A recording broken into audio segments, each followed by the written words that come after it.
Okay, we'll call the meeting to order. Welcome everybody here this evening. Glad that the weather is good. Friends from Owen Sound and other locations around the community could get here. I would please ask if you could rise, and we'll take a moment of reflection before we start the business portion.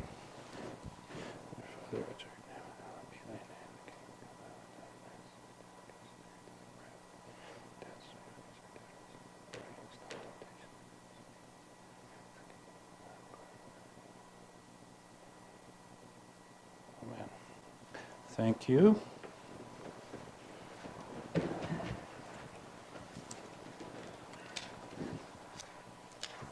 Ask any of the council members if there's any declaration of pecuniary interest, general nature thereof.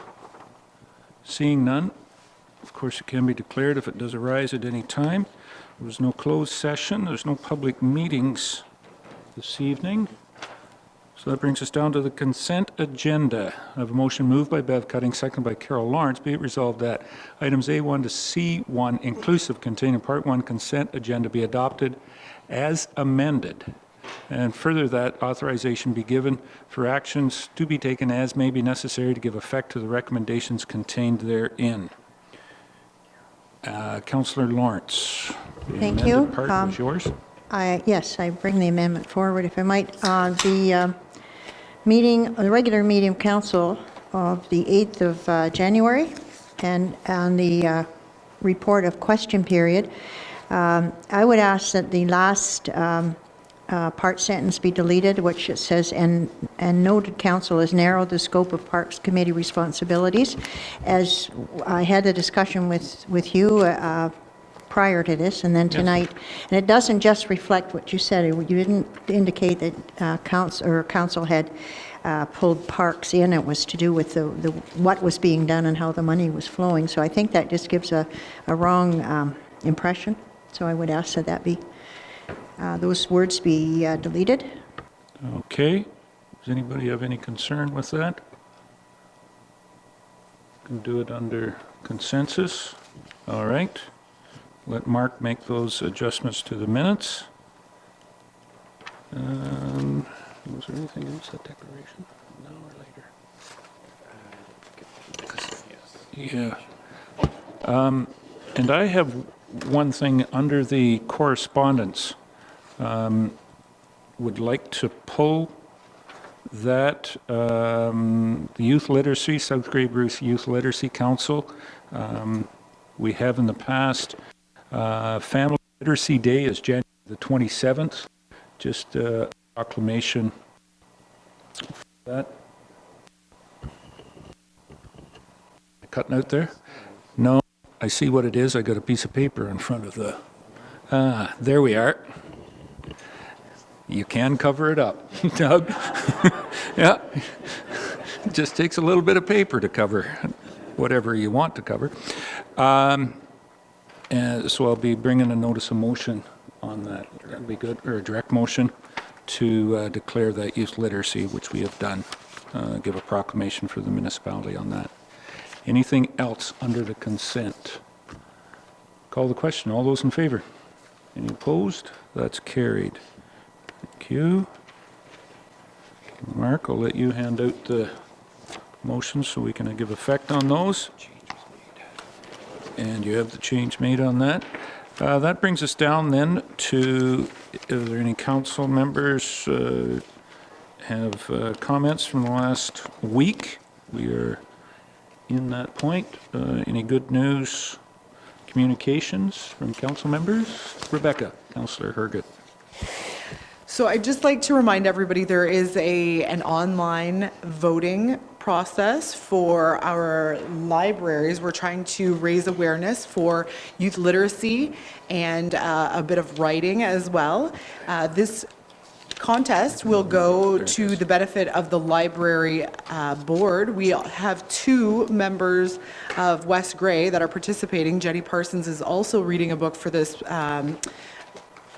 competition, and so I'd like everybody to go online and vote if you could for that initiative and hopefully raise some awareness and some funds for the library board.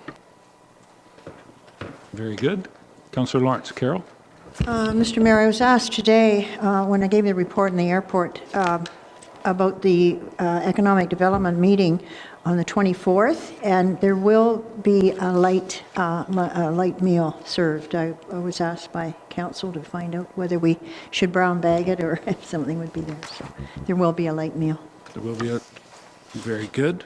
Good to hear that. Anything else from anyone? Further, Rebecca? Yes, I had an opportunity to go up to the Elmwood Ag Day, and that was a very full group of people, great luncheon, everybody, best efforts were put forward for the entire week and a bit event. The other item to note was that that was streamed live from our own Elmwood Community Center location, which is pretty fantastic, as we would support a SWIFT initiative as well for our area. So thank you. They did a good job of getting that in there and being able to connect. Compliments to the committee up there, the Community Center Board. Carol, you are a representative on that. Please express their work on getting that for the... Anything else? I did mention it this morning at Committee of the Whole, but I want to mention it again. There is going to be another polar plunge, and I understand some people even have Santa Claus suits that may participate. I've heard. I'm not positive on that. That's a possibility. Last year was the first year of our police services that did that. The polar plunge is in support of the Special Olympics. And again, I didn't get the exact date, but I know it's mid-March when they're doing it at St. Peter, St. Paul's. They are still, anybody that would like to take part physically, the invitation is out there for anybody to do that. No, you got to go like this, Bev.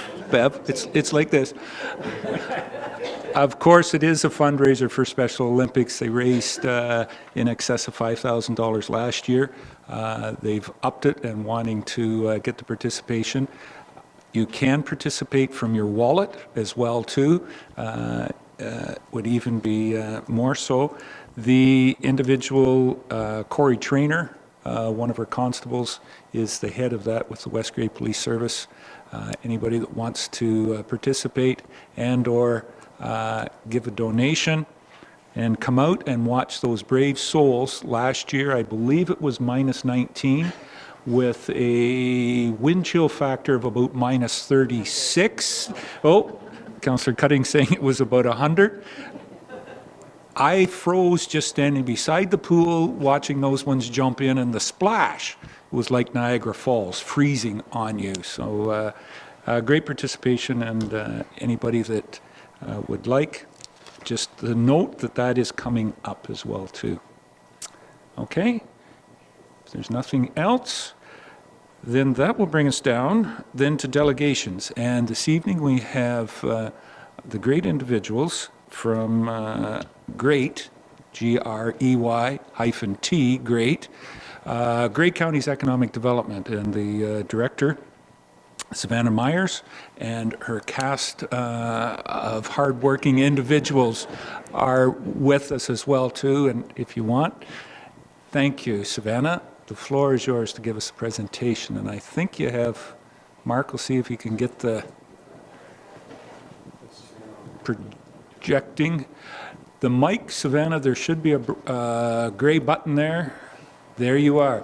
Now you see that red? Yeah. Yeah, we're recording it. Everything now is, yeah, Adam's got that down pat. Perfect. Thank you so much to Mayor Eccles and Council for this invitation to come and talk to you about what Grey County Economic Development has been up to. It has been a really exciting year.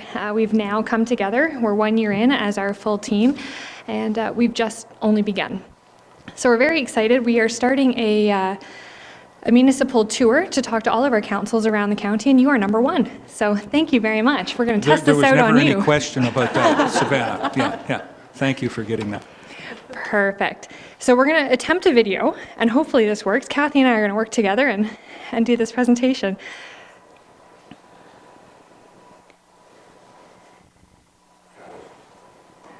It's my favorite cow. Philly has me hooked. There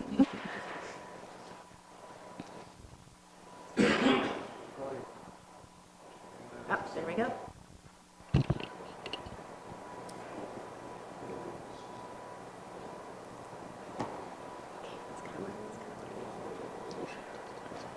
Another reason for Swift, please. Quick, there we are.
Perfect.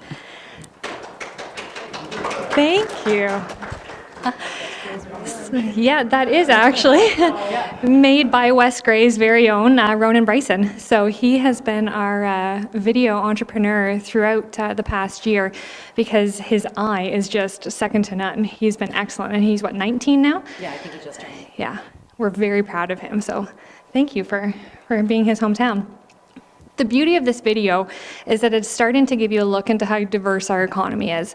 That is something that Grey County can really set its standard on, because we aren't all eggs in one basket. We are a diverse economy, and that's something to be proud of. And a couple slides down, we're going to show you some different numbers about exports from our top employment sectors, and that really starts to highlight what this looks like when we look at it regionally as a county. So the next slide, let's talk about how we're doing this. So it is all about our team, and that's why we're here tonight. We are missing our administrative assistant, Mary Jane Hills, who really is our glue. She keeps us going and makes sure we're everywhere we need to be. But I do want to introduce you, because we've gone from 1.5 people to a team of 5 in just over a year now, and we'll talk about how that's been made possible. But Philly Markowitz, she's our Economic Development Officer for Local Food. Jacinda Rudolph is our Outreach Coordinator for New to Grey Initiative. And Steve Furness is our Senior Economic Development Officer, really focused on investment attraction. But it's not just our team. It's working with all of our member municipalities to make sure that this is a collaborative and strategic approach. So when we say boots on the ground, we really truly mean it. It's making sure that we are tied with each of our member municipalities. So a special thank you to Kathy and to Laura and to Mayor Eccles and to all of council, because without you, we can't do what we do. So we really want to thank you for your support and your vision, because this is how we're going to move forward as Grey County. Looking at our strategic direction, I know there's a ton of information on this slide, but we'll take a couple minutes to talk through it. We're really responsible for goal number 1 under our corporate strategic plan for economic development, and that is looking at growing the Grey County economy. So when Grey County set its overall strategic plan, there are 3 goals, and goal number 1 is where we really fall under. If you pull in our economic development strategy, we have 7 different pillars that we work from. And these are the 7 here in the boxes. And it's really all focused around that investment readiness piece, making sure that when there's interest or there's ability to retain, we're actually ready for it. And that's not an easy process. We're, I guess, 2 years into it now since the strategy was developed, and we still have a long way to go. But it's taking those baby steps to make sure that those details are in place. It's not about major wins, it's about small wins that all combine to make a real difference for Grey County. So looking at a couple of these that I would like to point out, it's trying to make life easier too for our member municipalities. So looking at something as simple as an online community profile. That used to be a nightmare to put together, where every year you'd be waiting till almost the end of the year to say, what do our numbers look like this year? Now it's updated as soon as the information comes out online, and we don't have to touch it, which is really nice. Looking at new official plan and the recolor grade process that you're all very aware of with our planning department. It's making sure that we have that economic development lens on all of those policies so that we're making it easy for our investors and easy for our developers to see things through. The work as a tri-county region too with Bruce County, Huron County, and Grey County for the Bruce Power Economic Development Initiative. That's been a really good initiative to come together as a region and start to really think about what are our opportunities, but where are those challenges existing. I won't go through all of these because there's a lot on here, but I do want to point out some of the local food strategy that Philly is our lead on. You want to know anything about agriculture, local food, she is our person. And that's really important here in West Grey, making sure that we know what's happening there. So that food asset map is just the coolest thing. I haven't been a data junkie before, but she's starting to get me onto the data junkie part because GIS can do such cool things. And that agri-food asset map is a real example of what that looks like. Regional Job Fair, getting ready for our 5th annual Regional Job Fair. Last year was the biggest one we've ever had. We had over 82 employers and 1,000 people showed up as job seekers. And we did not have enough jobs there for those 1,000 people that showed up. We're going to talk a little bit about that when we come to the barriers and what our realities are, but it's a really important point. Some of the other parts we'll talk about when we look at 2018. So we'll go to the next slide. And this is where those regional priorities really start to merge. So 2 very different things on here. One being the top 7. This was our opportunity as a county to recognize and celebrate the amazing work that's happening here. This is all levels, from individuals to businesses, to our local governments, to our regional government and beyond. This doesn't happen individually. What we were able to accomplish is only because we are all working on our parts and we're able to bring it together. So it was such an awesome opportunity to be able to look at what are those strengths that we have and how innovative we are, because we don't have broadband everywhere. And that is something that Lou made very clear. We took him on some back roads because you need to see the views when you're in Grey County. But I can't tell you how many times we'd come over a hill and go down into a gully and he'd say, my rocket stick's not working, what's going on? I cannot get connected here. And he was here because of a broadband initiative. But what he did recognize is that we are really creative to make sure that when we do get broadband, we're ready for it. So we aren't waiting for it to come and not doing anything. We're still running our businesses and collaborating and trying to do things even though we don't have the connectivity that we want. So we're a step at a time, but at least we're going to be ready. It's not that we're going to have to wait. And the Municipal Partnership Fund, that's really about, again, that boots on the ground piece and making sure that we're helping to invest in your local priorities. So in West Grey, that meant Saugeen Connect was one of the main pieces that allowed you to collaborate with your neighbors. And that was really important. And then also being able to start to profile your local businesses, because there's no better way to attract business and retain business than finding those ambassadors in our own community. It's not us that gets the first call most often. It's the local businesses to say, you know, what is it like to do business in this community? So we want to know who they are and talk about them and celebrate them. And that helps us to do our job in the end. So the next slide looks at our realities. We do have some major economic barriers across the county, and this is probably something that you experience and you hear about here in West Grey. Labor is our #1 issue, there's no doubt about it. We do not have enough people to fill the jobs that we have. So we often hear residents saying, you know, you need to bring more jobs. But right now, that's just not the case. We need more people to fill the jobs. We have excellent jobs available, but there's a skills mismatch in the types of people that we have here and the types of training that they have and what our businesses actually need. So we're trying to close that gap to serve those businesses that are currently here. Labor is the product, though, of housing issues, transportation issues, and childcare issues. So it's not just something that came out of left field. It is the product of these types of things, and then the local training aspect as well. When we talk about childcare, people don't believe me that I say we're in a baby boom again, but we really are. Last year in Hanover and Walkerton alone, there were 800 babies born. And that's not a regional hospital. Those are local hospitals. So we need to be preparing. Transportation, not about the movement of goods. It's about the movement of people. We need to be able to get our employees and our potential employees around to different jobs. If they don't have transportation on their own, how do they get to work if the job is in the neighboring community? Right now, it's difficult to do that. So there are a lot of people who don't work because they don't have access to either transportation or childcare. And part of that is really explained by the lack of housing. We do have lots of homes, but they're in a very particular class. We don't have as many homes available for that $40,000 to $100,000 price range. So we need to do more looking at the different types of housing that we can bring to the county. So even though there's lots of development happening, and that's great news, we need to make sure that that is happening across the board. And it's not as much in this area, but we do see this as a real issue in the Blue Mountains area because their average housing price is over $800,000 now.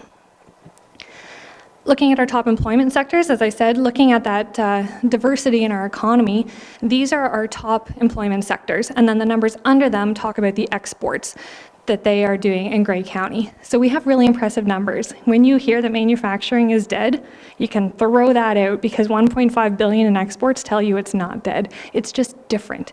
They're smaller companies, but more of them.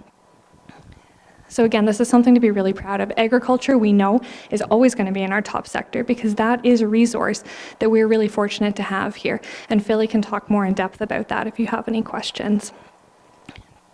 On the agriculture side, we do want to point out that we are leading the province in the production of apples, sheep, and hay. We didn't know that until we started really looking into it, but those three things, we are #1 in the province of Ontario for producing, which is really cool news.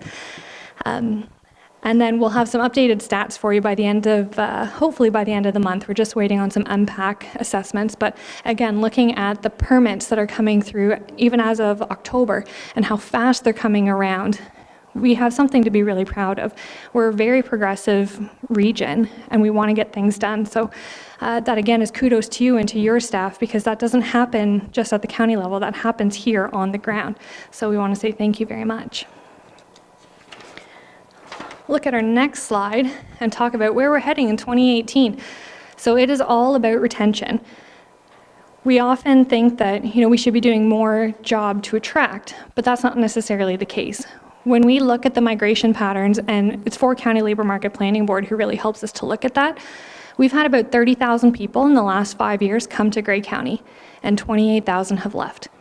So if we could have kept those 28,000, we would have seen a significant difference in our population growth. So we need to do a better job on retention. And that's one of the areas that Jacinta's job is really going to focus on with the New to Grey, looking at those retention pieces so that any newcomers coming to the area, and that means anybody from outside of Grey County as a newcomer, they don't have to be new to Canada, they could just be new to Grey County. Coming from the GTA is like coming to a completely different country. It's a night and day difference if you're not ready for it.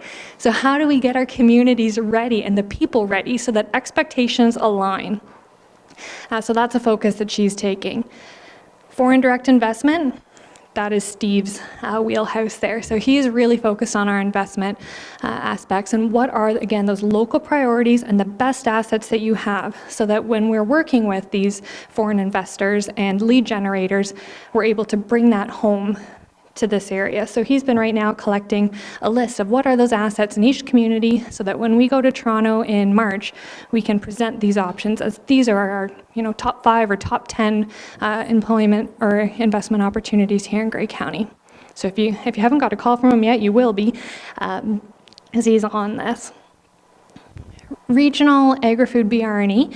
This is Philly's lead for this year, and that's making sure that, again, our boots are on the ground and talking to the businesses to make sure we know, what their pain points are, what their opportunities are, so that we're ready and we can be thinking about what they need when we're doing policy development for things like the official plan or for the proposed CIP. Looking at BRNE and CIP. sorry. BRNE, Business Retention and Expansion Study. So it's basically going out to interview our businesses. And then the CIP is a community improvement plan. So that's something that we've proposed to look at Grey County. Many of our member municipalities do have community improvement plans, but some of them are limited in what they can what they can offer as investment or incentive. So what we're trying to do is figure out how do we, whether it's layering on top or investing in the programs that are already at the municipalities, how do we make sure that we're doing everything we can to break down those barriers that we talked about as those realities. So we're just beginning that process now, and we've got reports going to council this month so that we can start the conversation, because it's a long road for a conversation, but if we don't start it now, we're going to miss the boat. We're also working on an updated website, so that is going to be very business focused. We're not trying to reach everybody. We're not trying to be everything to everyone. It is really about investment, business startup, business retention, and succession planning. So we're hoping that we will have it launched, soft launch March, April area, and probably that full launch in June. That's our hope. We had hoped to have it by December, but all great things take time, and we want to make sure that it is right. So we're taking the time to put it all together. And then lastly, workforce development. That is really focused around a major project happening in Owen Sound, right beside Georgian College, and that's the Regional Skills Training, Trades and Innovation Center, what we call the STIC right now. We need a better name for it because that's a real mouthful. But the intent is that this becomes an anchor for local training for all of our municipalities, part of a larger regional network. It allows Georgian College the potential to expand. It allows us to offer local training so that our businesses have that opportunity to advance the workers that they have within, or to bring in new entry level and train them in-house. Right now, you have to send them away at least 2 hours to go get the training that they need, which becomes non-feasible for a lot of families if they have other commitments around here. So again, trying to break that barrier so that we are supporting the businesses here. This grew out of some of the work that's happening with Bruce Power, but it's really not focused on Bruce Power and trying to supply them with employees. They're going to find the employees that they need, but they're also going to take them from our local manufacturers and our local businesses, and we don't want that vacuum to hurt our businesses. So our focus is really on supporting those in Grey County so that when that vacuum does happen, it doesn't leave a negative impact on those who are trying to exist here. Perfect. So we'll flip it to our second last slide. So this is a reminder. Hopefully you have all seen our Made in Grey magazine. It comes out 4 times a year. And this is our ask to keep in touch. We're using this magazine as that one tool to talk about what economic development really looks like in Grey County. Everybody has a different definition of what it looks like, whether it's here or elsewhere. So this is really starting to show, what is happening around here, because there is a lot going on in Grey County. And people, when they read this, think, wow, I had no idea. And that's a good sign. We want people to be thinking that, but we also want them to know what's going on and stay informed. So that is our contact information there on the left. Our doors are always open, email's always on, and phones are always on. We are not great at a normal work day. If you need us, we are there. But please do keep in touch, and we really look forward to working with you, because like I said, we're 1 year in, but this is just the beginning. So we do want to thank you very much for all of your support, because we cannot do this without you. And we are all here because that was a lot of information to throw at you in a very little bit of time. So if you have questions, please let us know, and we will do everything we can to get you answers. So thank you very much. Could you take some questions right now and maybe answer them on Absolutely. the spot? Oh, we'll try. And if not, we'll find you an answer. I know that. Any questions from any of the council? Bev, please. Yes. Yeah, The that'll help. exodus of 28,000 and the influx of 30,000, was that done by age? Do you have an age category as to that, who left and who came in? Oh, it turned back on for me. Yes, that was in our workforce, so 15 to 64. Info 15 to 60. Oh, so Yeah. it's not really broken down then. No, it's as our workforce. Might be interesting to do it a little finer, just to see, because I would assume the exodus is a lot of students going away to schools, et cetera, and the influx I would think was a lot of retirees. It'd be very interesting to see where the numbers actually laid. Absolutely. I can send you a report. Actually, I can send it to Laura, and it looks at the migration, and it talks about the wages that they're coming in for. If it's under 30,000, between 30 and 60, or over 60, and what we find is that there's not a lot of difference. People aren't coming here for more or less. It's relatively the same when they come in and when they leave. So that makes us really think of those barriers, and if somebody is leaving here from a $30,000 job to go to a $30,000 job? What were they missing that they weren't able to get, whether it's childcare, transportation, because it exists elsewhere? But I can absolutely send you that report. They do it every year for county. Okay.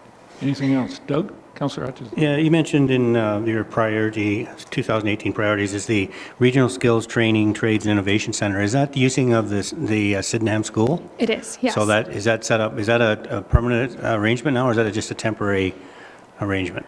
That is still proposed until we hear back from the ministry and until council approves the proposal. But right now, that is the location that we're looking at because of its proximity to Georgian College. Okay, so what trades are they working on there? What skills?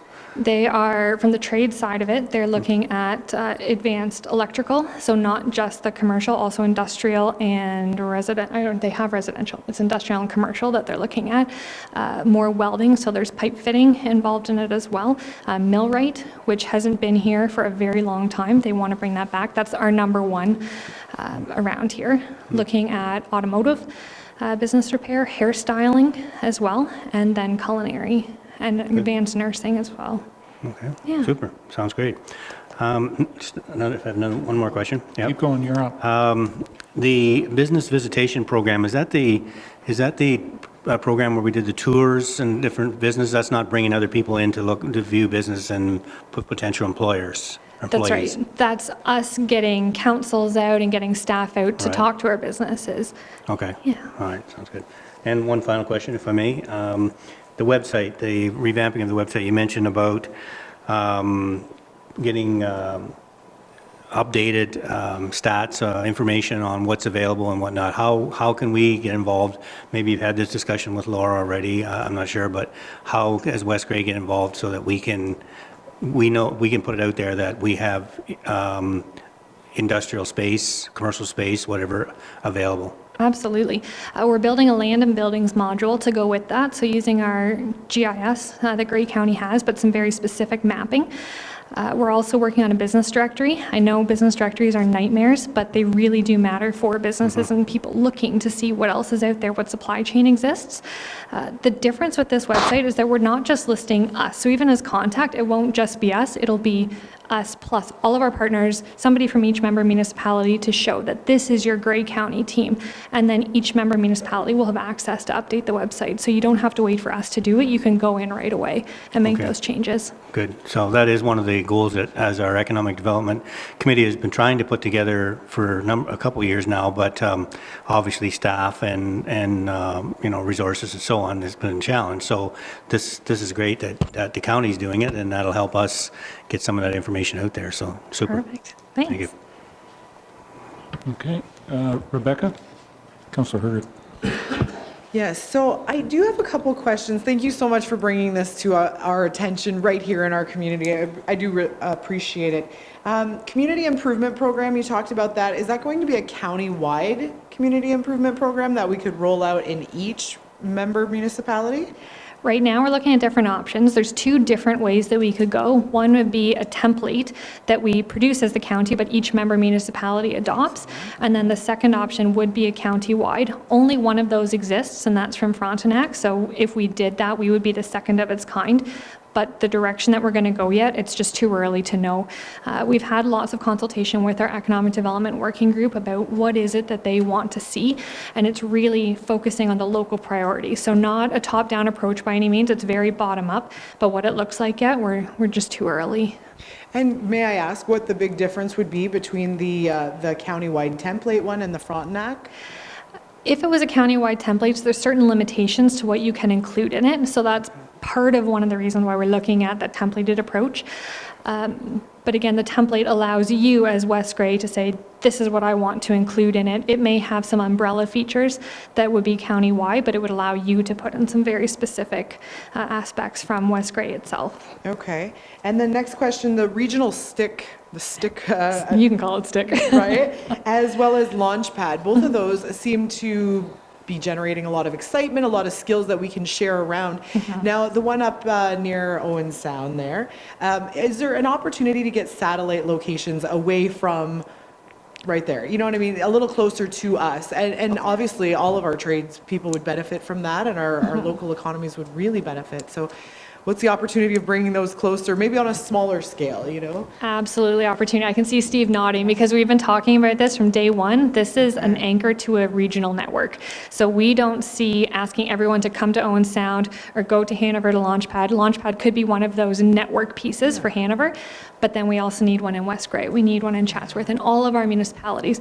And then we're also working with Bruce County and Huron County, hoping that they'll also do the same. So that way we can really start to connect, whether it's mobile labs, virtual teaching, but to be able to start to move things around, because we need to do that. Until we have transit, and even if we had transit, we still need to be moving our services around the county. Okay. Carol, Councillor Lawrence. Thank you. With the Bruce refurbishment in the future, and the Bruce requiring that the suppliers for that be located somewhere locally, are you involved in that, in finding spaces? Are we within or outside of the area that they're looking at? Because we certainly have a couple of buildings that would be, suitable. Absolutely. We are involved. Steve can fill in some of these blanks too if he'd like, but we are at the table. We are working to bring those opportunities locally. You are within the region, the area that they're looking Okay, for. good. And you do have buildings on the list that did go to Bruce Power. Do you know which specific ones they are? Well, we keep changing. Do you want to come? Right. So the way that committee's been set up, we were supposed to work right through Stellina Williams, and Stellina's with Bruce Power and Bruce County. So about every 4 months, we'll update that list because it changes. So we'll do a call out to say what buildings are available. And we're finding sort of the first wave, they're opening up offices and they want to be close to the site. So that's fine. We understand that. What we're sort of understanding is as they stay here and grow their operations, depending on how long the contracts are, they may look at further existing buildings. So whether those buildings are smaller or larger, we want to know what they are. And that's been given to Stellina, and Stellina's been sharing that with the suppliers. So that's the route. But and the challenge for all of us, I really think, is trying to have buildings that are available, because there'll be, great big building, maybe one close to here, and then all of a sudden it's full, right? So we just got to keep our knowledge of what's available and what's out there. So are you liaising with the lower tier, and then we are telling you whether it's municipal or whether it's privately owned buildings that would be available? Is that? Absolutely, all buildings, yeah. Okay, Yeah. thank you. Okay. Further, Rebecca, go ahead. Okay, so I just wanted to follow up there on your updating of the website and so on. Is that something that locally we will be able to update then too, is the real Yes. estate availability, if it's municipal and stuff, that'll be online, that we can do that? Yep.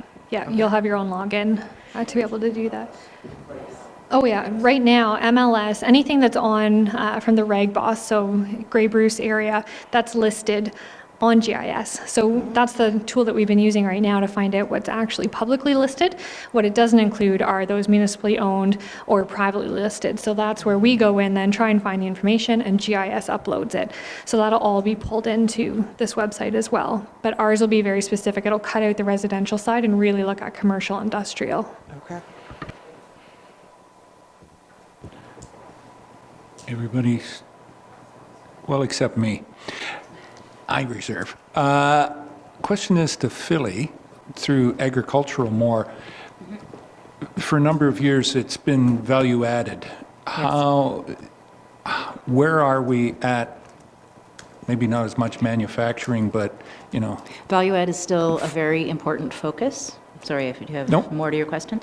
And it's oh, I certainly got more questions, but yeah, you go ahead. And it's certainly a focus at the provincial level as well. We lost a lot of processing capacity in 20 years ago, 15 years ago, even more. And the way we see moving forward for farms without the larger industrial processing capacity is to specialize and do that on farm. So it's definitely something we're still looking at and still encouraging. And through our BR&E process for agriculture and food, we're going to be doing research interviews with a minimum of 75 producers and food-related businesses to find out what the gaps are, what they need in terms of support, in terms of education, in terms of infrastructure to assist them in value adding, if that's the right strategy for their particular business, so that they can retain more of their money in their own farm and business. So yes, definitely still a strong focus. So we're still working on that. That's excellent. We are still working on that, yeah. Good. Any other questions at this time? Seeing as this was your first one, can you just pick it up just a little bit, Savannah? You seem to be just a little bit down. Your enthusiasm for this has never been in question. And the whole committee, I know from being at the county and dealing with you, the excitement that is out there for the potential that it is in Grey County. One thing I would say was, you did say about broadband, it was something that we want. It's a need. Yes. It's not a want. It is definitely a need out there for that potential to go forward to the world. As Lou said, when Grey County was one of the top 7, and can I say that? It's not that we're going to apply in 2018 to go through this again. It was quite an extensive project, but do a few things and maybe get back into the show in 2019 or 2020 when we have time to catch our breath after being in New York City. And Savannah, Philly, Yacinda, and Steve had a lot to do with us being in that top 7 in the world. And if I'm not mistaken, we were really the only rural type community that was recognized around the world. The rest of them were Moscow and Melbourne, and Lisbon. I don't know. I can't remember. Don't need to remember the rest of them. Grey County's still just number 1 that we were competing against from major large urban centers. So to that, congratulations.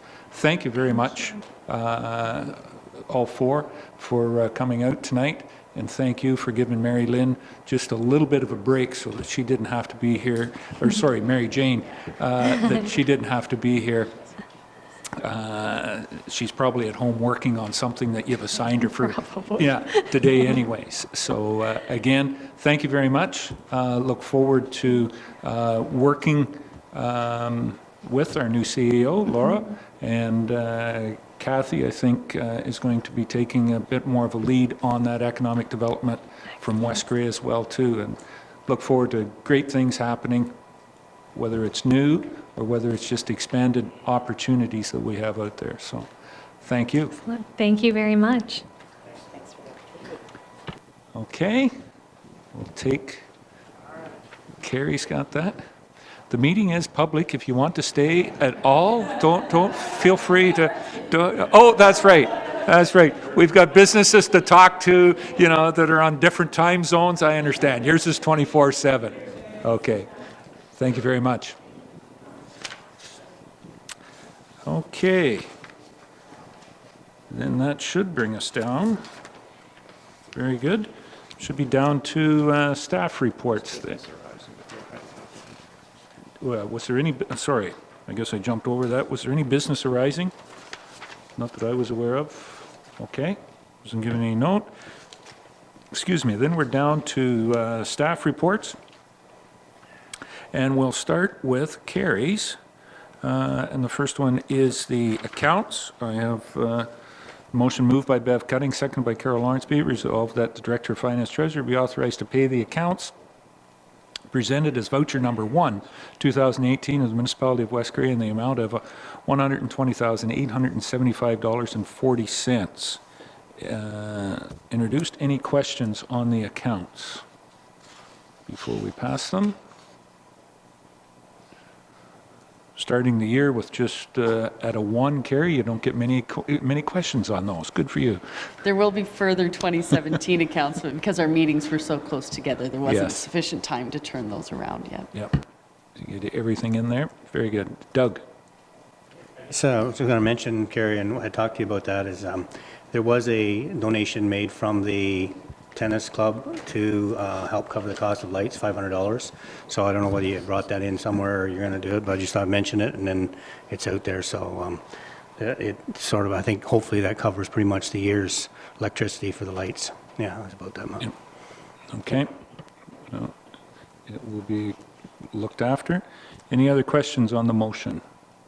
Call the question. All those in favor? Any opposed? That's carried. Okay. The next one is, there was a request for advertising in the Military Service Recognition Book. It just came to us. Carrie's got that and is looking whether we want to support. In the report there, I think we have the last, what we gave in 2017, Carrie? Anything else? Last year was the first year we had taken out an advertisement in it. It was $275. The rate has gone up to $290 this year, but just looking for direction if it's something we want to continue with or not. Thoughts, comments?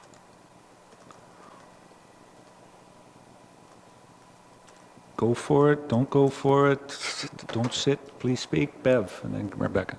What exactly is this book doing?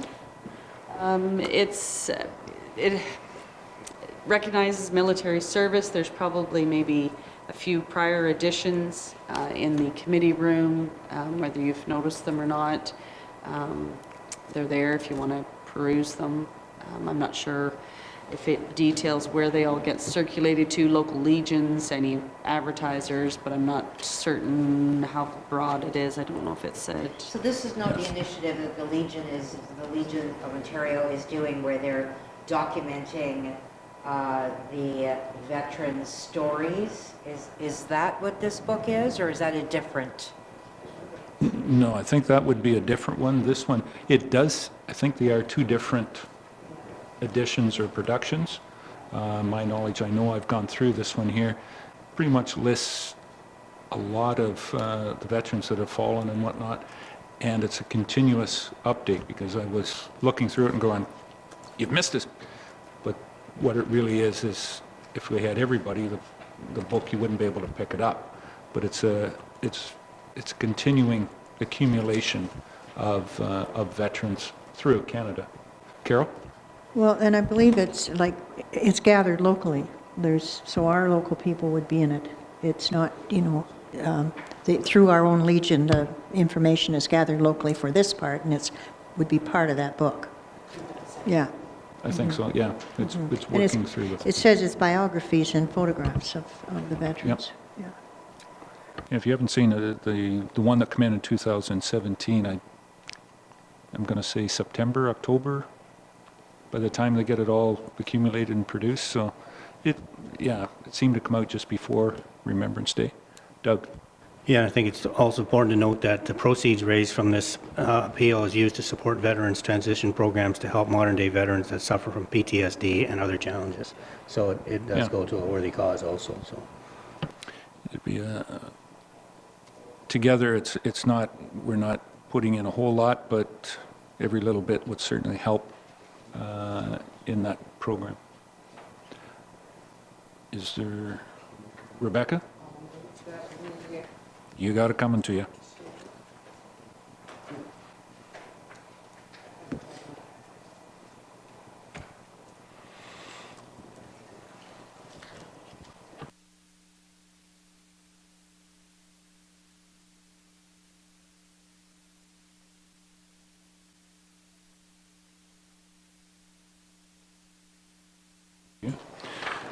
All right, I have a motion moved by R. Herget, second by Carol Lawrence. Be it resolved that the Council of the Municipality of West Garry hereby approves a 1/10 page black and white advertisement in the 5th Annual Military Service Recognition Book in the amount of $290.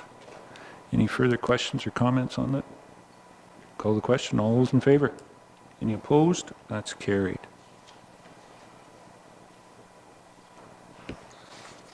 All right, thank you. Carrie, the next one here is the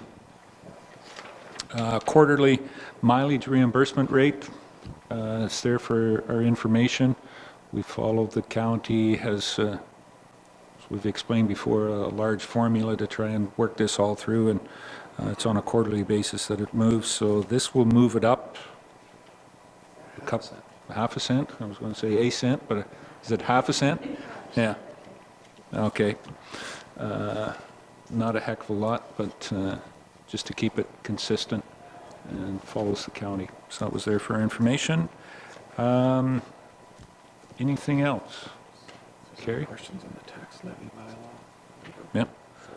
I don't know whether, Carrie, are you staying around for all the bylaws, or do you want to get the question asked now so that, I don't know, you got to, the intern? No. Just ask if there was any questions of Carrie on that interim tax. No? Okay. All right. Thank you, Carrie. Then we're down to, where's Brent's? Page 50.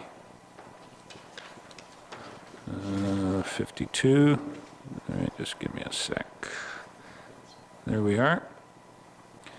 All right. And Brent has one, and he sends his apologies. He had a personal engagement that he had to get to this evening, so as I said, his apologies are here. I was to give that, and it's a boundary agreement. What he has in front of us is on the, there's a bylaw on the boundary agreement with Chatsworth, and the boundary roads that we share with them. If there's any questions, he has told me he's prepped Laura. She can answer everything. That's what he told me. Yes, seeing none, you get off lucky. Yeah. Pretty standard. I think it's just been updated and made a little clear. Okay. Then that's all we have from Director of Infrastructure.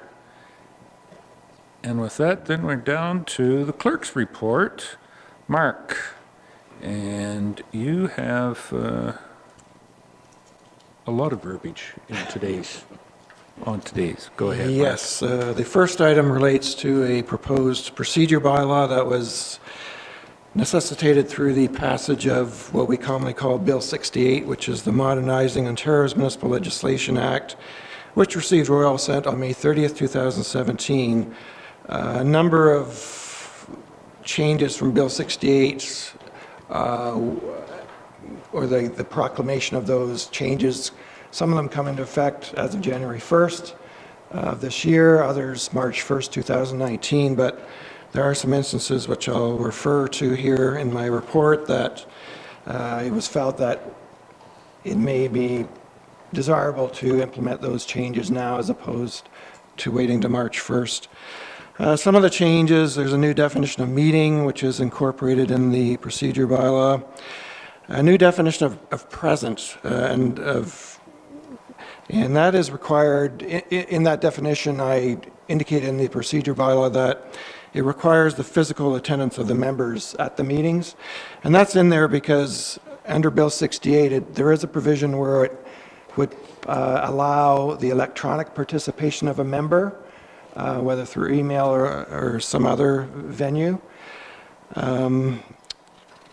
The thought process, though, here is I wasn't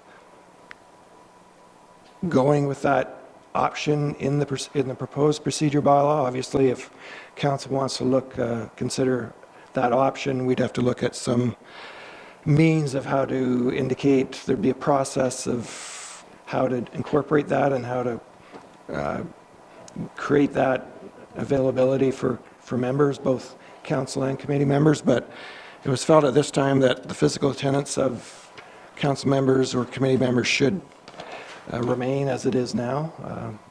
So I don't know if there's anything there that council would like Any to comment about. comments or questions? Rebecca? Just curious, we are budgeted for $10,000 of audio-visual updates. Would that not accommodate a situation like that to Skype in or so? I mean, we did that for interviews, and we've done that before. Provision for the Municipal Act does allow, and then right now we would be getting equipment to just make sure that it would accommodate that. Yeah, I'm not a technically minded individual, but I assume there is technology that would permit it. It's just a matter of whether or not council wants to look at that alternative. And again, if so, there probably would have to be a kind of a procedure, whether in the procedure bylaw itself or some means of how that will work in terms of notice and everything else, and what would happen if for some reason there's a connection issue. So it does create some other questions as well, but It's only in Hawaii that they pushed the wrong button. Sorry, I couldn't. And we had this discussion at county council on Thursday as well too. When we get into that, some of the large urban centers at the present moment, have all the technology, and they're still trying to get their mind, wrapped around that, because if you're not present, you don't count as quorum, but you can have the vote, and they're trying to figure out, at this point in time, and having some of the conversation with Mark, it's, let somebody else stick their neck out here and try and figure it out first, and it's like any bylaw, we certainly can amend it, update it, once we get more comfortable with somebody else making the mistakes and going through it and trying to get it figured out. As we said, county council discussed it, but at this point in time are saying, no, you be present. There was more discussion on, I think one of the other ones here, on alternate representation at county council more than going through this. Yeah, that's one of the ones that's coming up here. It may, but I'm not sure that we're at that point to figure out, exactly how this is going to work, or, as we said, the interruptions on technology and a few other things. So will be suggested. Carol. I think is somewhat premature, and there'd probably be better equipment or technology, but we're elected to represent the people, and we sit here and we are face to face with either the television audience or residents that are here. We may be able to be in touch through Skype, but that person is not face to face with our residents or whomever, and I think until there's I'd like to see it wait until there's improvements in. And there's one thing about being present. I mean, you see body language, you see facial expressions. You really don't see that on Skype. And that helps it, I think. John? Yes, Mr. Mayor, I would agree wholeheartedly with that assessment. A lot of times you don't have to be first to try something new. You can often learn from other people's mistakes and probably have a new and improved and a better way to do things, maybe by waiting a year or 2 or 3 or 5 even. So I would not just want to jump at this in a big hurry, but I think that, as Councillor Lawrence pointed out, being present, I think, is the optimum idea here. So I would go with that option. Okay. All right. Any other questions on that one? That's the recommendation here. Go ahead, Mark, then. And continuing on, subsection 5.1 speaks to the inaugural meeting of council.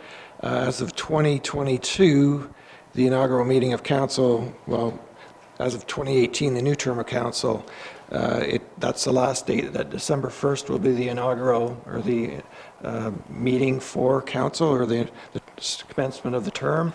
And as of 2022, the new term of the council would start November 15th. So I've reflected a change in those inaugural meeting dates. And I believe 2022, if I check the calendar, on November 15th falls on a weekend, so then it would go to the Monday for the inaugural meeting. Unless the council really wants to meet on Saturday or Sunday, which I have to negotiate that one. council may be more in favor of than staffing at that meeting? Yeah. Okay. In terms of closed meetings of council, there's 4 new reasons to go into closed session. They echo 4 exceptions in the Municipal Freedom of Information Act, where you can refuse to disclose certain information when there's a request.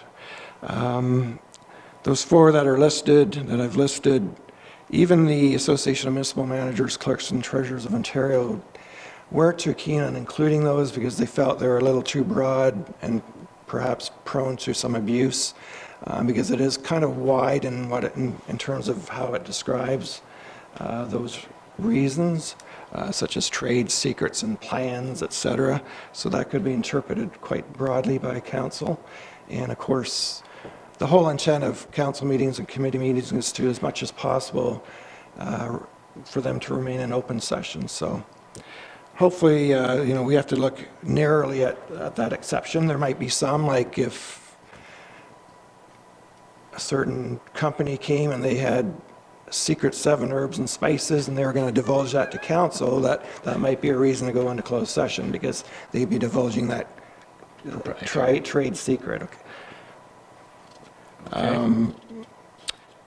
And there is a reference to, we do have a closed meeting investigator, which is Amberly Gavel, and I have created an application for investigation of closed meetings form that can be used by an individual that may contest when council went on into closed session, may contest why they did or what reason. So that form is on the West Grey website and available at the municipal office. We have not had any closed meeting investigations to date. Now, another change in Bill 68, if there is a closed meeting investigation and there was seemingly some kind of contravention of that by council, the closed meeting investigator perhaps decided that it was closed contrary to Section 239 of the Municipal Act, that the council would have to pass a resolution explaining how that would be intends to address that report by the closed meeting investigator. The next item relates to quorum of council, absence of council members, Section 10. Bill 68 now provides for the absence of a council member for a period of 20 consecutive weeks or less if the absence is a result of the member's pregnancy, the birth of the member's child, or the adoption of a child by the member, without the member's office being declared vacant pursuant to subsection 259, brackets 1C of the Municipal Act.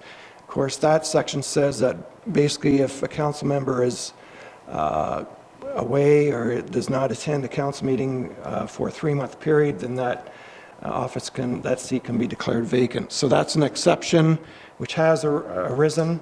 I'm not sure if it has actually created a vacancy, or perhaps council has other policies in place that address that, but this procedure bylaw would account for that and then would permit that if passed. There was a comment from a council member earlier about that provision and whether or not, if that leave was granted, if that council member would continue to receive their honorarium, which is paid on a yearly basis. That was a good question. I did send a subsequent email to a fairly noted city clerk and solicitor for a large city in Ontario, and a couple other municipal lower tier Grey County clerk colleagues. And the 3 of them were of the opinion that the council members would continue to receive their honorarium, or at least that was their position.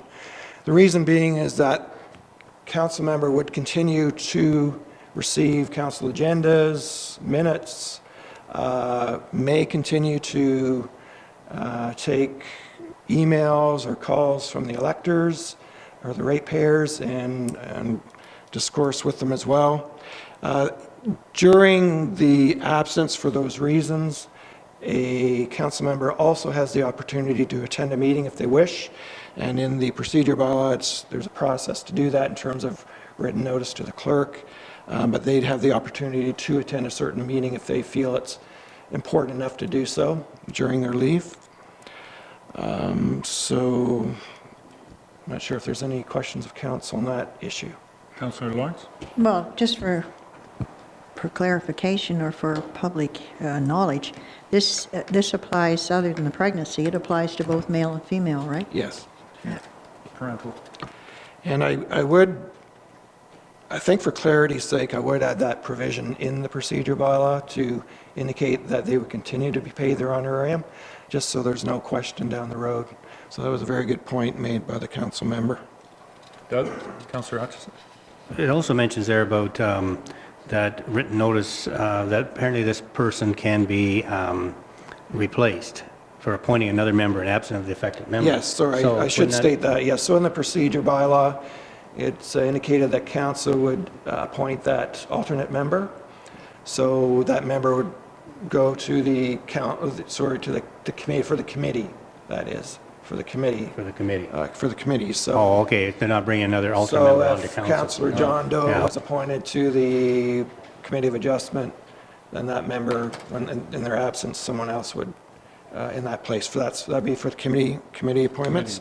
And then again, if that member on leave decided he or she wanted to attend that meeting, they would go through that process, and that member would attend in lieu of that alternate member.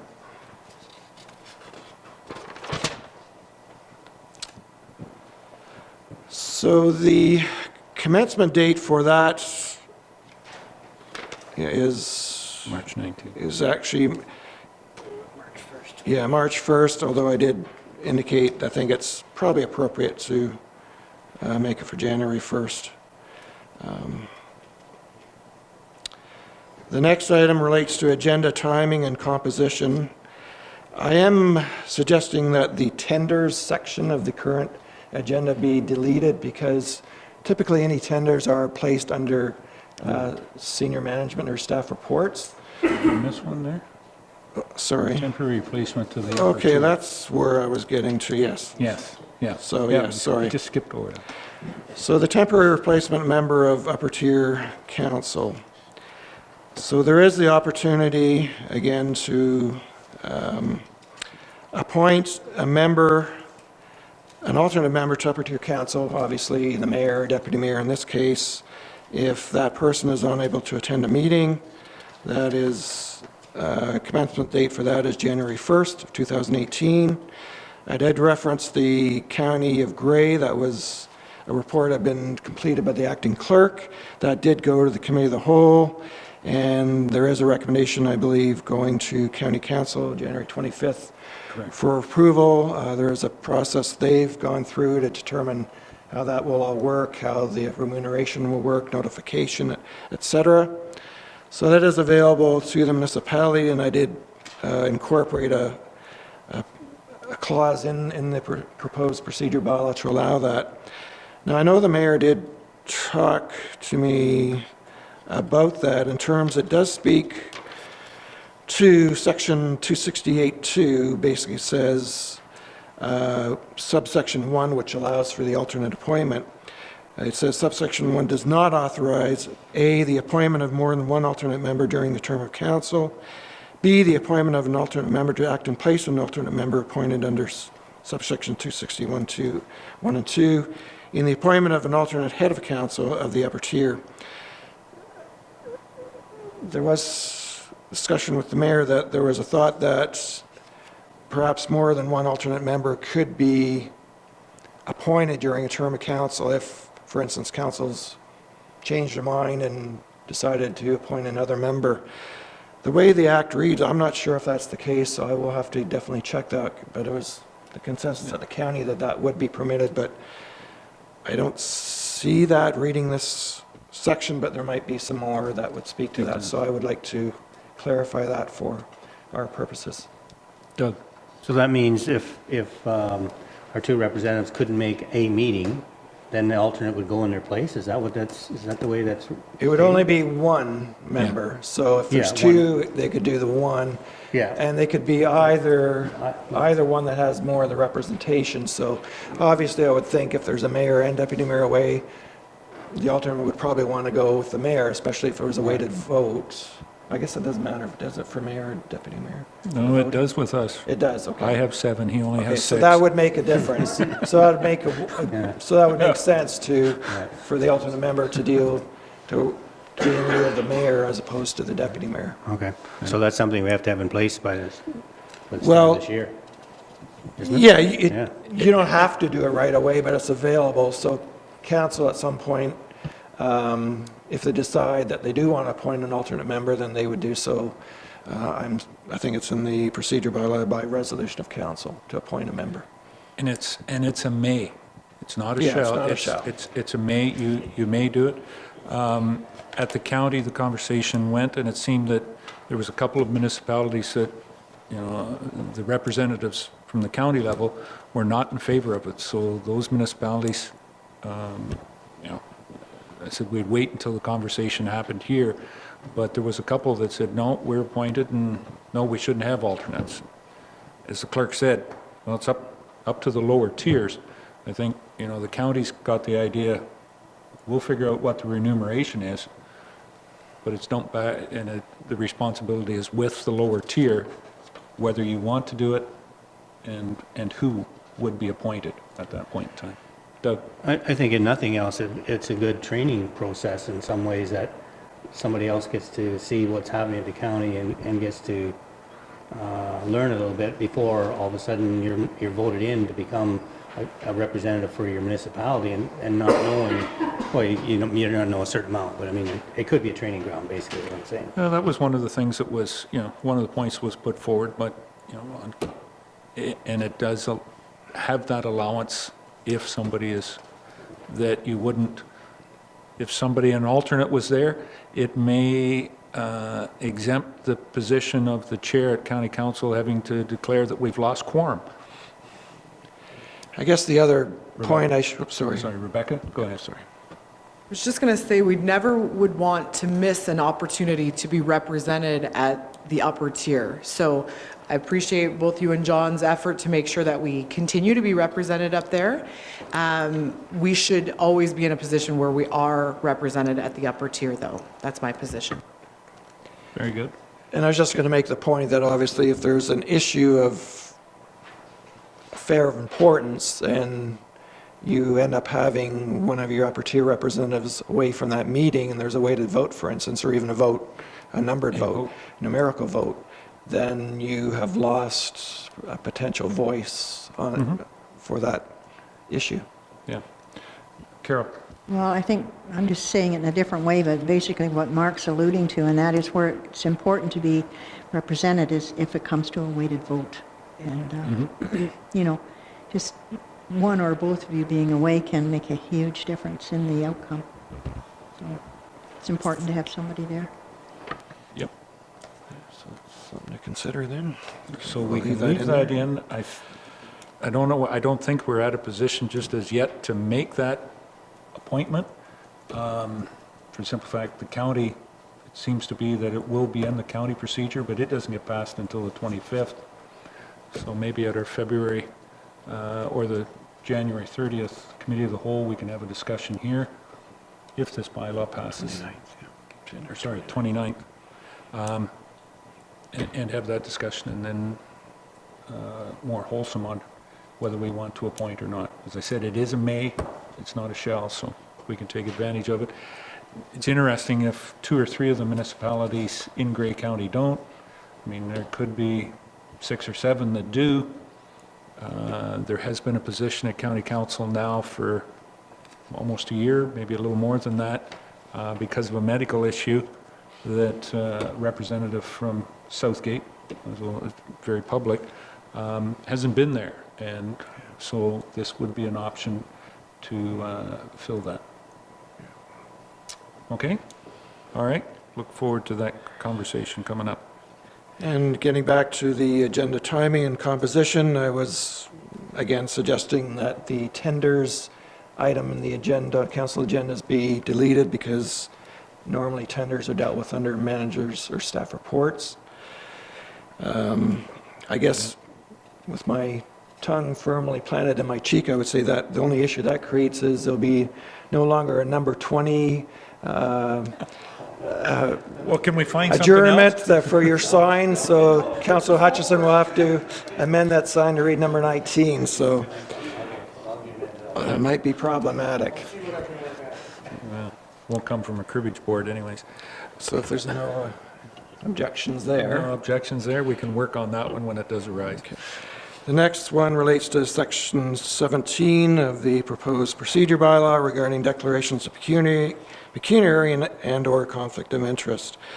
This provision comes into effect March 1st, 2019, but again, it was thought, certainly on discussion even with Grey County clerks, that I think they're all of one accord that probably makes sense to implement it earlier rather than later, because all the lower tiers are also looking at appointing an integrity commissioner, which is also a requirement now under Bill 68 as of March 2019. And the county has passed a motion or a bylaw to appoint a new integrity commissioner, firm called Principals Integrity. And I know other lower tiers are looking to follow suit and piggyback on the county. So that's another item I'll be bringing back to Committee of the Whole or Council in the near future, probably February. So in that, in Bill 68, it will require an actual written statement of council and committee members when a declaration of pecuniary interest is made. And when that written statement is done, and it should be at the meeting or as soon as possible after, that will be submitted to the clerk ultimately, and there has to be a registry maintained of those declarations. So I have made up a form for declarations that was attached to my report, proposed to be used for that purpose. And again, those forms would then be incorporated into a binder which would form the registry or register. So obviously I would have to educate the committees as well on that matter, as well as a number of other items proposed in the procedure bylaw. Carol? Well, I do run into this most often in Newstead, because one of our committee members also works as a bartender and has to declare a conflict when there's remuneration on that. So in this case, it would have to be filled out, but then submitted here, Mark? It would be kept here? Yeah, I did suggest that if it's a staff person taking minutes or a committee secretary, that they would submit it to the clerk as soon as possible. In this case, it's the council rep that takes the minutes, but I would submit it to you. Okay. Yeah. And we did have our first at County Council on Thursday. Had the first incident of that. One of the councillors had to declare conflict, and through the help of the clerk, had the written form there and handed it in. So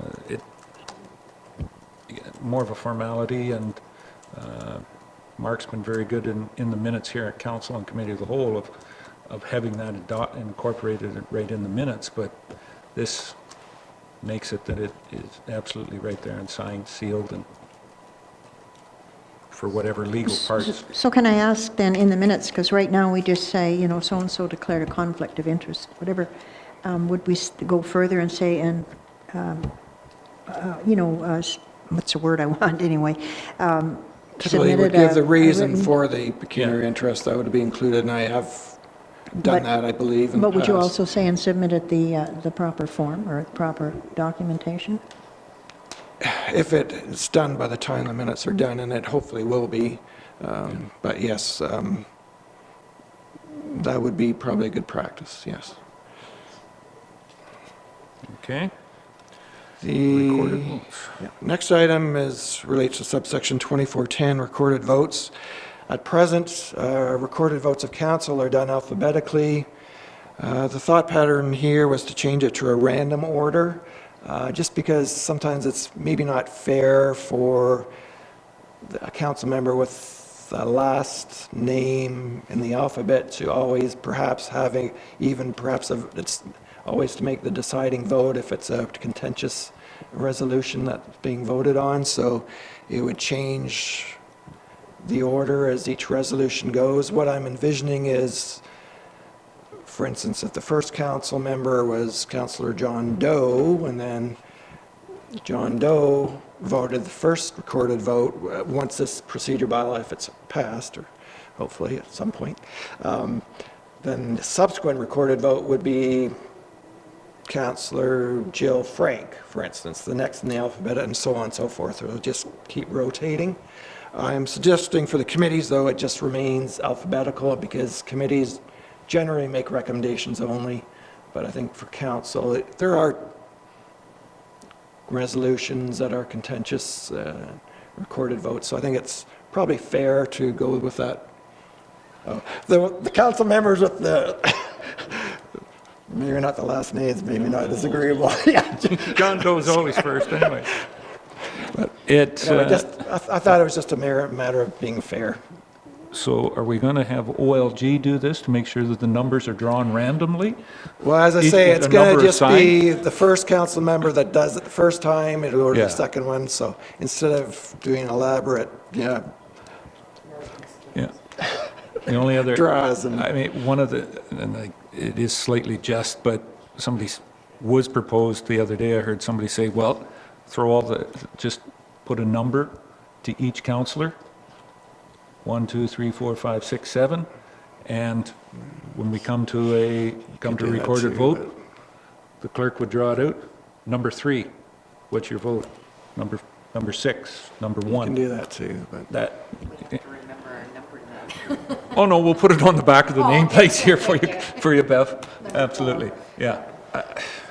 It was another way that was put out there to make the recorded vote a little more random, but, we could do Comment. that too. yeah. Rebecca? I think that whatever is good enough for our committee would be good enough for this table as well. So that being said, I think that if we just kept it alphabetical order, it would be easy, and we wouldn't have to have the voting police, ensuring that the next priority came. Like, let's simplify it. If it's good enough for our committee, then it's good enough for us, I would think. Yeah, and it was something that was in the act, but it was another one that I don't think was, you shall make it random. It was, you have the opportunity to. So, as we're putting this through, however you want to do it. Yeah, as Mark says, it's a lot easier. He's had the names down for 4 years. He's pretty much got it down pat now. But they may or may not change as of December 1st. But we'll see. The names may or may not change as of December 1st. Oh, I We'll understand see. that there will be some new members here, but yeah. Anyways, that is our option, so we can figure that out when we get to the bylaw. Yeah, I probably would like some direction from council before it gets to the bylaw, because obviously the procedure bylaw will be attached to it, and obviously we'd like to have a final format before it goes to bylaw. Go ahead, Rebecca. Push the button, Rebecca. Mark, were you going to have a couple things clarified before we would be passing this about the temporary replacement of the upper tier council? Yeah, I do So have a we wouldn't couple items I do necessarily have to clarify, and there may be more questions yet that come about. So I wasn't proposing at this point to have it ready for a bylaw. Obviously, our next council meeting is February 5th, which I won't be here at. But perhaps I can bring some of the proposed changes to the January 29th Committee of the Whole. And if council's satisfied, I could put it on February 5th, even without me being here, if seemingly all the questions were answered. And of course, it could always be deferred to the following council meeting if needed some clarification from the clerk.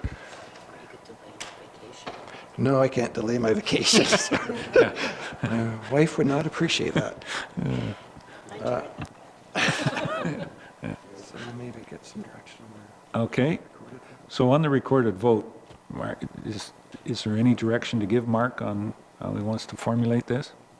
We can leave it just the way it is. the other way it is, okay. Well, let's ask the first and last. Bell, Thompson, leave it the way it is? All right. There you go. Okay. Yeah.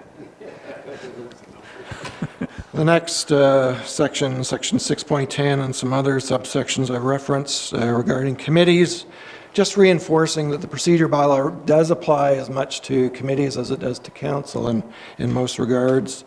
I do have section 26.21.1 that states that committee minutes shall be forwarded directly to council for its information, and subsection 26.21.3, which states all minutes are to be prepared and forwarded to the members within 5 business days. And obviously at this point, there are some committees that don't provide, for instance, draft minutes until they're approved. And of course, sometimes even draft minutes are a little tardy in getting to me, but they shouldn't be. Hopefully, is 5 days sufficient for draft or approved minutes to be provided? Hopefully, but that's business days. But again, the question of draft minutes, I know some members of the public would like to see draft minutes earlier, because once they're approved, it's kind of old hat, but old news, but that, I guess, would be at the discretion of, well, it would be the discretion of council, really, through this procedure bylaw. Carol? Well, first of all, I'd like to say 5 days are a little tight, but I have a concern about the draft minutes coming out, Mark, because quite often they're, especially some of the committees, there are certain things that are incorrect that are in the draft when they're made up by the person that's making them up. I'm not saying that's me, but I guess, are you talking here of draft or approved, or do we have to decide? I was seeking clarification. As you know, council does provide draft council minutes, and sometimes there's errors in those too. There's not the same, quite the same. Okay. Yeah, you're good. And then, for instance, the multi-municipal wind turbine group I'm with, those minutes, even the draft minutes only come out prior to the meeting. It's, it's a lot more than 5 days. And that's like a multi-group. And the same with Ellenwood, which is and Right, we have only limited jurisdiction over some of those joint boards, like the multi-municipal wind, but it's our own committees, whether it's rec advisory or parks, et cetera, but, Right. The community center board, we don't really have direct. no, well, there's 3 that I sit on that are either boards or commissions Right. or So we don't multi. can't really push the envelope there, so to speak, as No, hard opposed to- to our own committees that, Yeah, it's just doing. Well, Rob and I can try and push the envelope on rec, but I think 5 days is, If you want the draft, then I can have them in the next day, because we do them on the laptop. But it's, as you say, I gotta go through them and make sure there's not any mistakes, and then proofread everything, and then proofread, exactly. Because it's nice to, after they're passed, bring them into Mark and turn them in then, after this passed by the committee. And that could be, like our last meeting was for the rec, for example, was in November. And we're not having another meeting until next Thursday, so now we're into January. And I know there's people out there that want to see what's going on and after a meeting, and they can read through them, so. Whatever way you want to draft, I can give you a draft, but they may not be totally just correct. approve minutes within 5 days or 10 days or. Well, I have been saying for quite a while that the minutes, one of the minutes that I attend, have to come in sooner. And maybe this will give us something to push it. I have actually been saying within 3 days, but it's more like okay. 30 days sometimes. But 3, 5, Rebecca. Yes. So first off, I think that we should maybe take a look at who's doing the minutes. If we have volunteers doing the minutes, we have to give a little bit. We appreciate their time and energy put into it. If we have our own staff person taking the minutes, then I would think that it could be much more timely. And at that rate, I would think that draft minutes at least provide people an opportunity to get involved. If we wait till the final, the approved minutes, then by that point, sometimes the next meeting has already lapsed, right? Because you've approved them at the meeting, so the next meeting's already lapsed. So if somebody wanted to get engaged, it would take a bit of effort to make sure that they, that they're connected with somebody already. Do you know what I mean? So I think what you're saying is you would limit that to approved minutes to be submitted within 5 business days? Is that what I'm hearing? Just approved minutes? I think a draft of the minutes would be sufficient. You can't approve the minutes if you have one meeting and don't have another one for a month. Yeah. Go ahead. And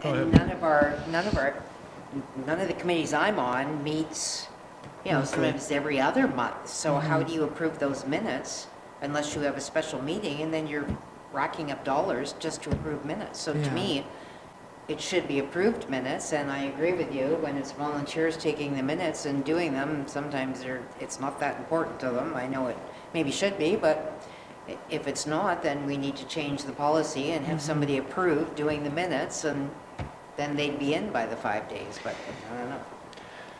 So where it says 26.213, that all minutes are to be prepared and forwarded to the members within 5 business days, would you want that eliminated or deleted? That relates to the minutes being provided to the actual committee members, not to council. I'm still not sure, obviously.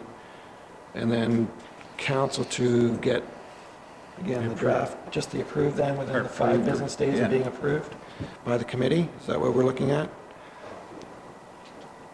Sorry, say again, draft? So Go ahead. there's a couple different provisions. Subsection 26.21.3 states, all minutes are to be prepared and forwarded to the members within 5 business days. So if the Parks Committee met, it's saying that the committee secretary would provide the members with the minutes within 5 business days. Is that, do you want that out there, and the committees can determine their own process for, or time frame for getting these minutes to their own members? And then, of course, there's the issue of getting the committee minutes to council. And if you want to just state that the committees are to provide the approved minutes within 5 business days to count, like, to the clerk, I guess would be count to clerk, basically, to provide to council, like. Rebecca? So I think that if this poses a challenge to any of our committees or boards, then we need to, as the municipality, supply them with a secretary that can achieve this, right?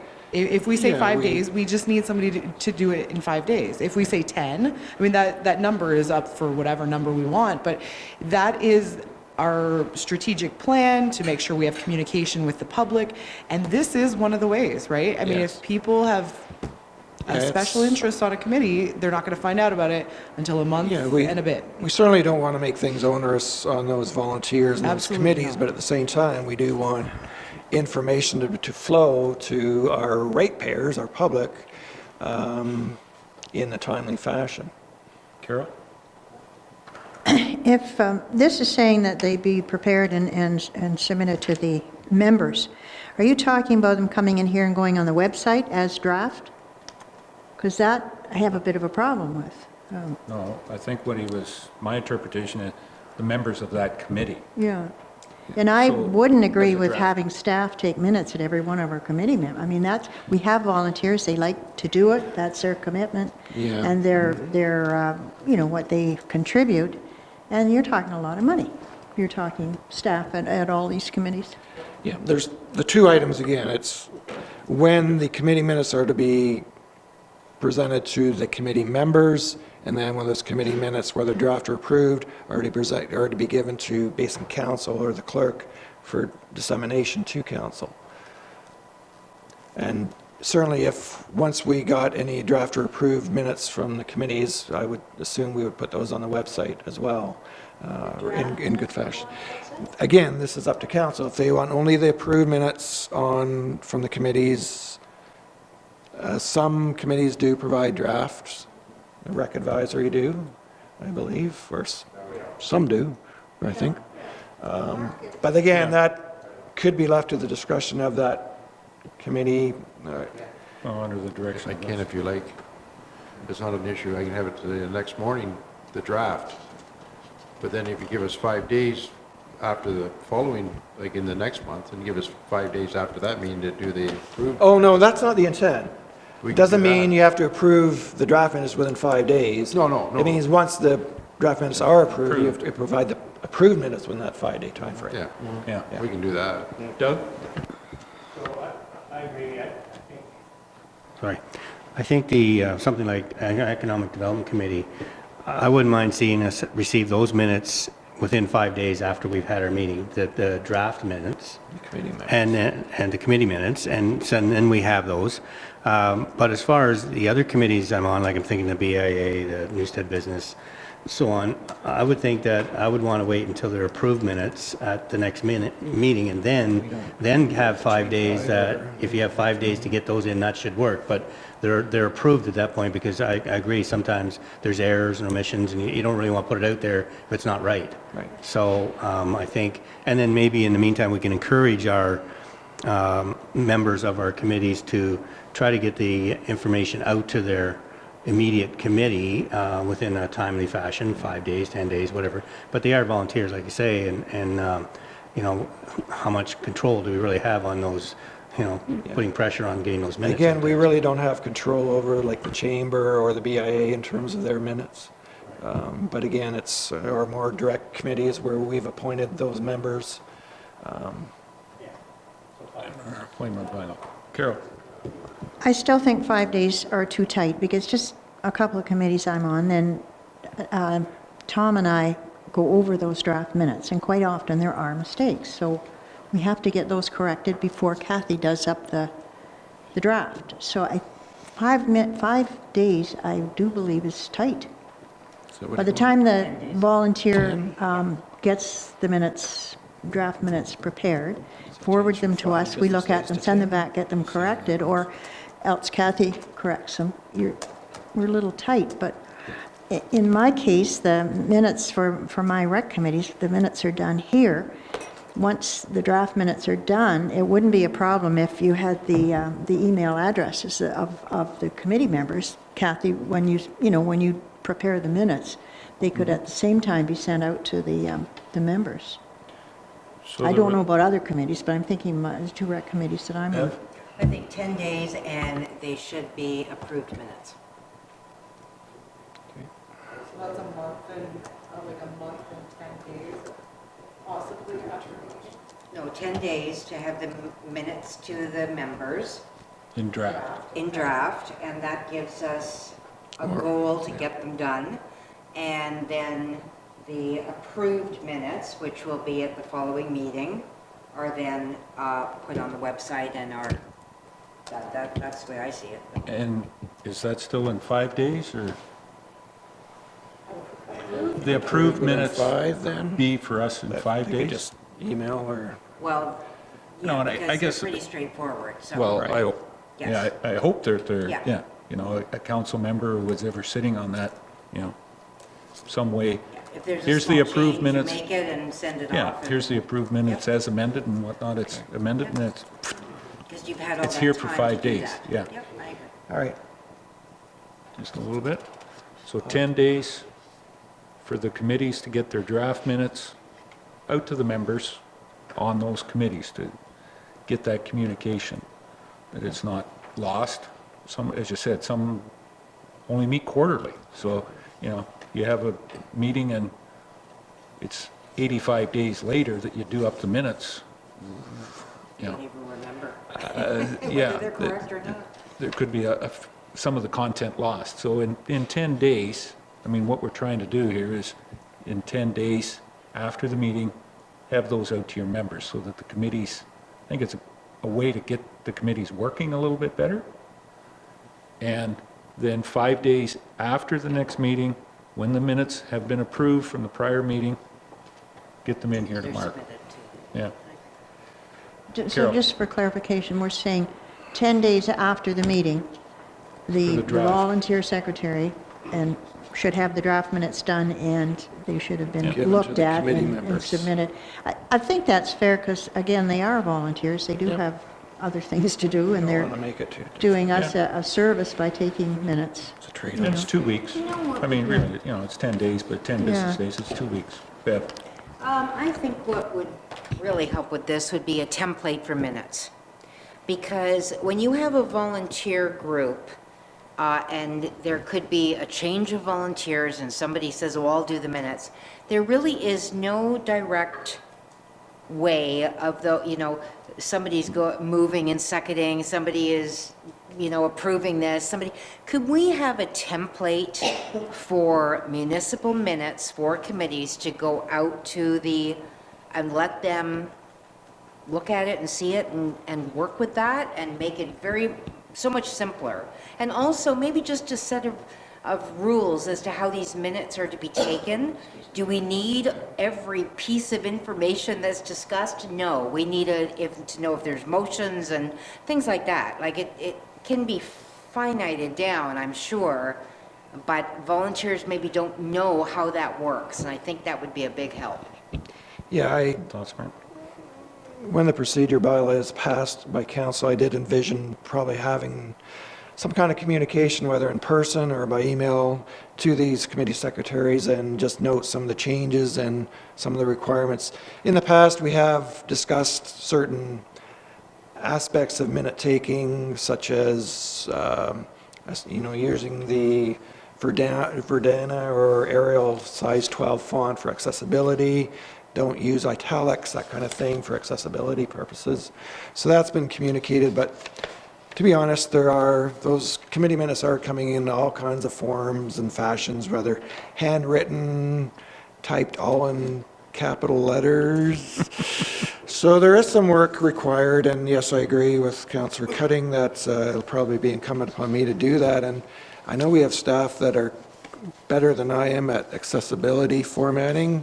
It's one I'm kind of looking at right now, that perhaps that can be utilized to prepare some templates for committee minutes taking, because it is good to have uniformity as much as we can. Yes. Yep. So I agree. I certainly would like to look to do that. Okay. Anything else? Rob? Just for clarification, you're talking about committees, are you talking about boards also? I'm talking about the 3 boards, cemetery, police, and library. The same format? The police, again, are somewhat of a, Same as cemetery and library? yeah, we can't really No. So you're not rule over the police board or cemetery, the library Durham board. Cemetery or the library? Cemetery. We do appoint cemetery board. We appoint them, but they're under their own Yeah, act. they're under their act, so Same as it is a library. limited, you're talking your rec advisory committees, your Yeah. committees adjustment, committee of the whole planning, But most of parks yours, committee, a few others like that. So Yeah. they are limited, but yeah, we have only, Yep. yeah, economic development is another one, yes. Okay. Bev? Thank you.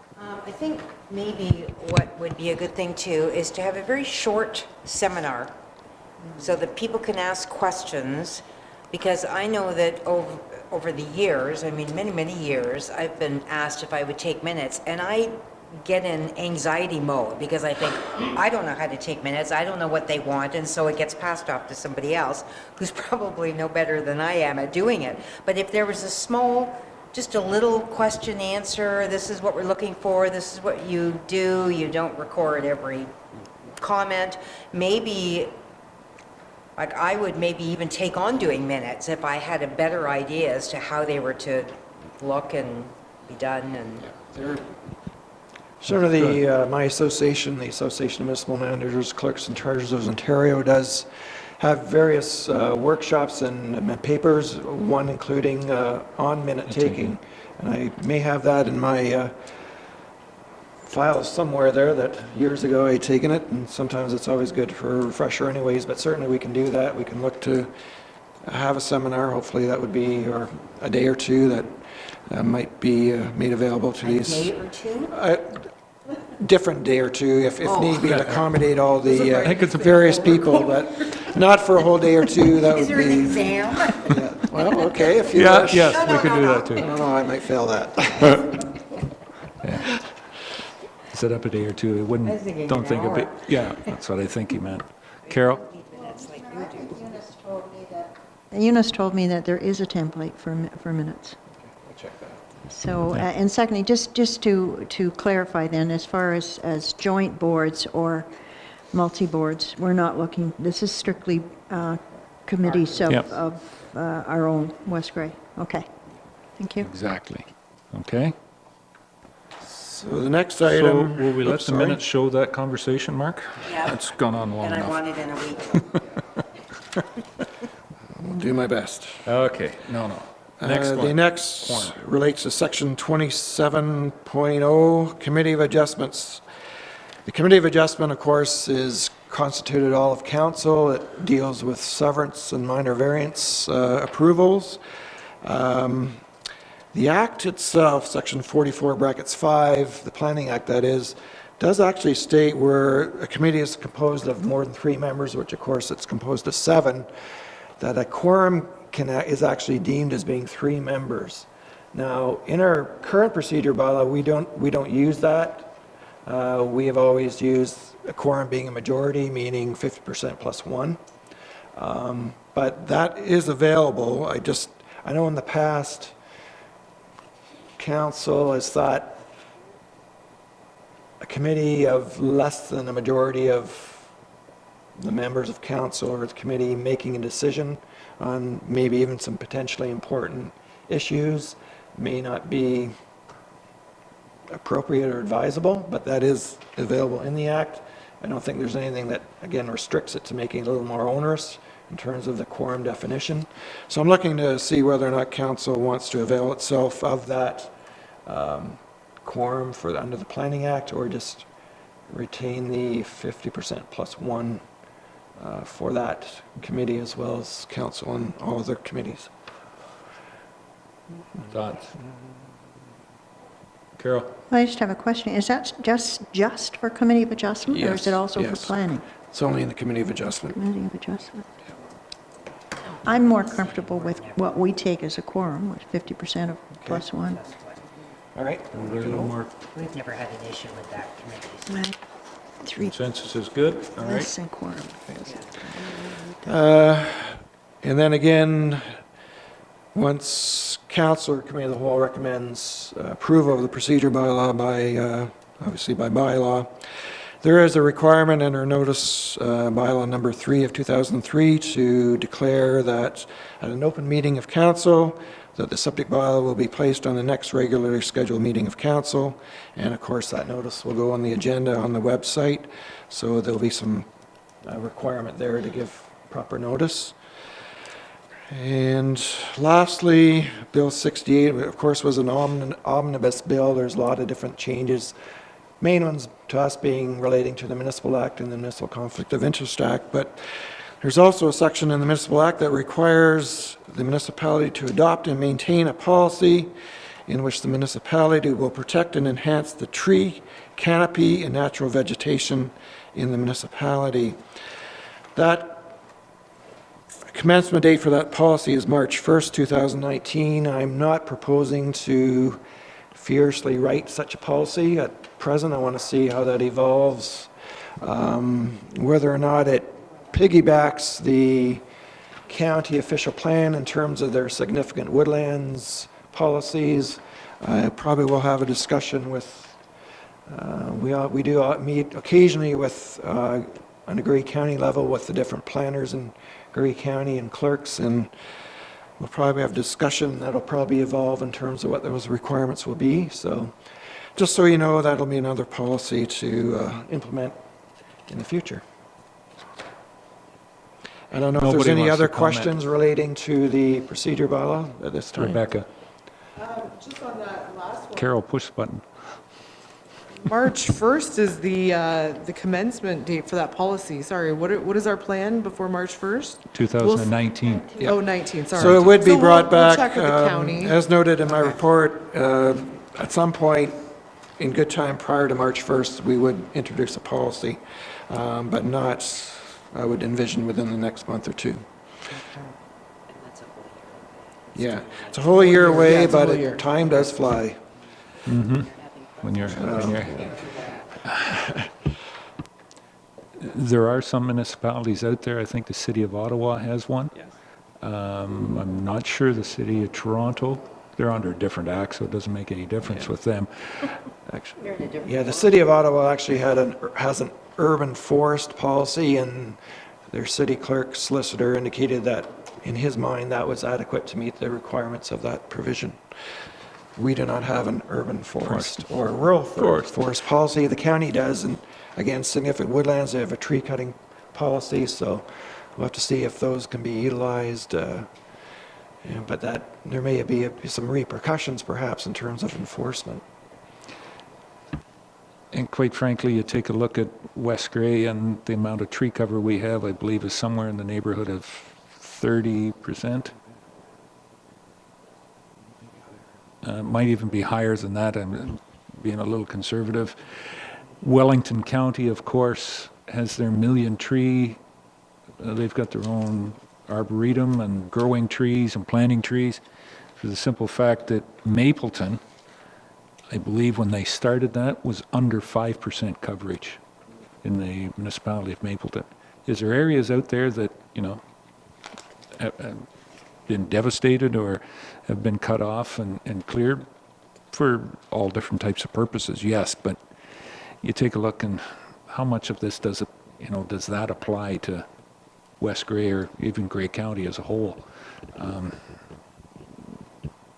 Makes you kind of wonder that we're protecting the tree canopy, but we've got to cut how many trees to create the amount of paper that we can write the policy on. I'll just leave it at that. Okay. Mark, any other discussion on this? Unless there's other council comments or questions? A very thorough discussion. If on it. if any do arise in the meantime, just email me or give me a call and I can check into any other questions you may have in the meantime. Okay, Doug? I think you just saw an email come through on a webinar coming up on Bill 68 in the near future, if anybody's interested. An hour webinar, so be another way of getting some more information if you are so inclined. I'm not certain. AMO is putting one out, but Roma at the Roma conference on Saturday. I think, Laura, you're going to it. I know I've registered for the seminar itself on Saturday, 1 to 4:30, 3.5 hours. The big thing was we got to get our own lunch. Lunch isn't provided. I don't know whether, maybe they'll have water on the table for us, but so there's 3.5 hours on, I think, just going through and all the updates and the implications that may come out of that. So yeah, the hour webinar sounds better. Thanks, Doug. Go ahead, Mark. I did attend a Bill 68 seminar back in November, I believe, hosted by AMCTO again. I do have a fairly large PowerPoint presentation that was sent afterwards. I could email that to all council, and if they want to take a look at that, because it is quite informative. Okay. Within 5 days, maybe 10 days, business days. Carol. Just a couple of typos, Mark. I mentioned them today. Page 12 of 53, meeting locations, times, and notice, about 2/3 of the way down, and in that case, shall, and that should be an A instead of an E. See where I'm writing? 1, 2, 3, 4, 5, 6, 7 lines down. And there's just one other that I saw. There's probably might be more, but where did I get it? I got an extra and in there. Page 15 of 53, and that's in section 6.1.14. You got an extra, on the second line, I think there's an extra and in there. It should read, the meeting is held for the purpose of educating or training the members, and at the meeting, you've got an end in there, and November, I think that end should come out. Okay, thank you, Carol. Any other discussion on this? Rebecca? I have a couple points here, Mark. 5.9 talks about notice being given of a meeting and invalidating the meeting. It says if a meeting notice is substantially given but varies from the form and manner provided in this procedure bylaw, the ability to hold the meeting and the actions taken at the meeting are not invalidated. Can you describe what substantially would mean there? If a meeting notice is substantially given? If it's given in the, for instance, if there's a legislated time frame for notice being given, or in the procedure bylaw itself, there's a time frame to be given, and just maybe the wording has varied or somewhat in terms of the, in terms of the form or the notice, then it doesn't invalidate the whole process, basically. So if we say we're having a public meeting and it's... Now, if I say, if I give a notice and say the meeting's to be held January 12th, and it's going to be held it was actually to be held January 10th, obviously that creates an issue. So that notice would have to be recirculated, but... So just for timing? Yeah, it would just be a minor, wordsmith or error or typo, that it doesn't invalidate anything, so. Substantially given is, in the eye of the holder, but obviously we would... Could we define that a little more, just so that we're really clear about the extent of notice actually being... I'm not sure how to do I mean, otherwise, why would you give notice if the whole thing could be kind of done improper and then still validated? Right. Might be just something we give some thought to. Okay, next one is the time in which we get the agenda. Is there any possibility of moving that up just a day? Like, I know we get them on Fridays, and Mark's always very timely about that. Is there any opportunity to move it up half a day? It's quite difficult because there are a lot of meetings, and I often don't get reports done or receive reports till Thursday afternoon, sometimes Friday morning. It's just, there are a lot of issues and work involved that staff are involved in, and it's quite difficult when you have a meeting, for instance, the Monday prior, and you're still trying to get business done from that meeting, and in the meantime, you're supposed to be getting a report done by ideally Wednesday afternoon. But we tried as much as possible to get the reports done. Obviously, I'd like them as early as possible because it puts a bit of a onus on me to try to complete an agenda Friday afternoon at 4, and you want to get home perhaps, and you're still trying to get it done. But again, we are busy, but we do try to do it as quickly as we can and get the agendas out. We'll do our best. Okay, the next one, 18.2, documentation required. We had an instance of this where we had a delegation earlier this year, and there was nothing really written about why that person would be coming. Do we have a bit of a procedure there? I know this just says that they're going to appear, written request to appear.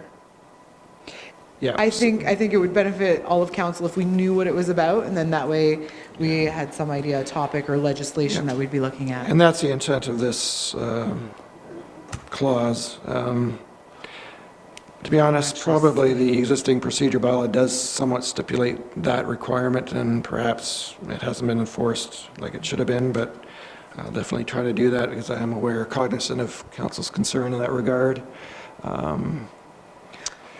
Some municipalities go as far as to have a form that needs to be filled out for that request. I had that form available, but I'm not sure if we want to go that route. Not all, for instance, all ratepayers don't have the internet, for instance, so that would mean to get that form, they'd have to come to the office and then fill it out. Yeah, I don't think that's necessary. I guess I'm looking just for, if this relates to a specific water issue, I mean, that might be something more urgent, right?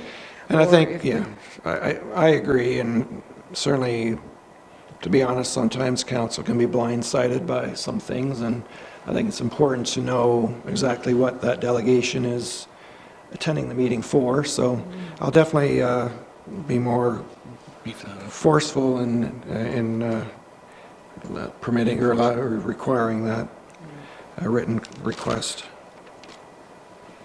Okay, thank you. Okay. All right, any other discussion? Okay. So with those, some of that direction, Mark, you'll be able to make, Yeah, I'll make those changes and bring it concise. back to the committee of the whole for further discussion Discussion. and perhaps a recommendation. see what it looks like. Okay? The next Proposed bylaw. Yeah, the next two items are draft bylaws. They also relate to Bill 68. First one relating to the pregnancy leave and parental leave for members of council. It's a policy that has to be established by March 1st, and again, I would envision this bylaw and the council staff relations policy bylaw, which is also a requirement of Bill 68. I would envision these policies being adopted at the same time as the procedure bylaw, because obviously the pregnancy one does refer back to the procedure bylaw in terms of the process for that, declaring that, for taking such a leave. So they're fairly simple policies. I don't know if there's any question on, I guess, first on the pregnancy and parental leave for Met Council members' policy. Any questions? Rebecca? Just curious, at any point in the 20 weeks that a member would be off, they could participate by just approaching the clerk and advising that they would be coming. Does that in any way compromise their full 20 weeks? They could participate maybe in one meeting and then still have the remainder of the 20 weeks Correct. time off? Yeah, they would still, whatever number of weeks they require, that by attending a committee meeting or council meeting, that would not change that leave. They would provide that written notice to the clerk of their intent to go to one of those meetings, and then, of course, obviously the alternate member would not be required, but it doesn't jeopardize that leave. Okay. That's it for pregnancy, parental leave. The council staff relations, again, quite simple. It's a mishmash of the council code of conduct, the harassment and violence policy that is in place, and then the personnel policy where there are some references to staff code of conduct. So there are some references in there to that, again, just reinforcing the respect that there should be between council and staff. Okay. Any questions on that one? And the, Updating and following? I believe the last item relates to just the Accessibility report. annual accessibility report. It's there for, here, I assume you read it. If there's any questions, we'll attempt to answer them. We're in compliance, file every year, so we're doing okay.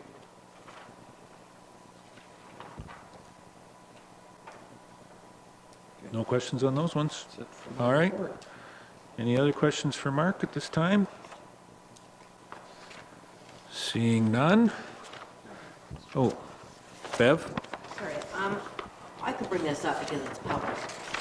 The mayor that was ousted out of council for a 3-month term and was sent home by the staff of which municipality was that? I forget. Sarnia. Sarnia. Was that under the jurisdiction of this bylaw? Something in, is that how they did that? Was under I their think it was under procedural the bylaw? was under, I don't know whether it was, well, it would have come through Municipal Act procedural bylaw, but it was more under their workplace harassment, because it was a staff, It was the staff the staff that was being designated harassed. that. Yes, I realize that. Okay. Yeah. So that was how that was brought through? That's my There is a understanding. municipality not too far away from here, within the Grey-Bruce counties, that there was an issue and the council seat was declared vacant through the member's absence in a 3-month period. And there was a court, I'm not sure if the court proceedings are complete or not, but Not yet. it's been rather public. Yep. Okay. All right. That's it for yours, Mark. Laura doesn't have a report, then we're down to bylaws. So I'll hand the resolutions out. We have 2, 4, 6, 7 bylaws this evening, Mark? I think that's what it is. Yep.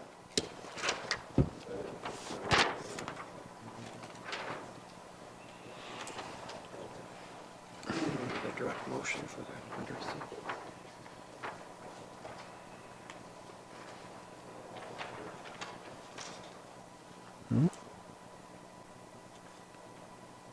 Yeah, then there'll be the direct motion will come forward.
So starting off with bylaw number 4, is a bylaw to do with interim tax levies. Moved by Doug Hutchison, second by Rob Thompson. Be it resolved that bylaw number 4, 2018, being a bylaw to provide for interim tax levies for the year 2018 for the Municipality of West Grey, be now read a first, second, and third time, passed and numbered, and that the said bylaw be signed by the mayor and the clerk, sealed with the seal of the corporation, and be engrossed in the bylaw book. Any questions or comments on this motion? Call the motion. All those in favor? Any opposed? That's carried.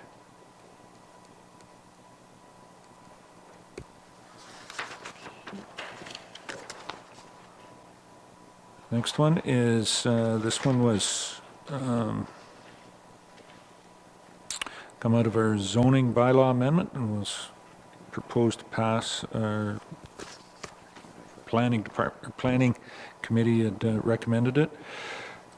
Moved by Rebecca R. Herget, seconded by Bev Cutting. Be it resolved that bylaw number 5, 2018, being a bylaw to update West Grey Comprehensive Zoning Bylaw Amendment to correct errors or omissions and incorporate new minimum distance separation, MDS, policies, housekeeping bylaw, be now read a first, second, and third time, passed and numbered, and that the said bylaw be signed by the mayor and the clerk, sealed with the seal of the corporation, and be engrossed in the bylaw book. Any questions on this motion? Call the question. All those in favor? Any opposed? That's carried.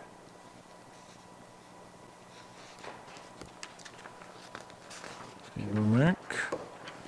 Next one is moved to be was recommended for passage by the planning. No, sorry, this one is to incorporate a road. Yep, onto that property.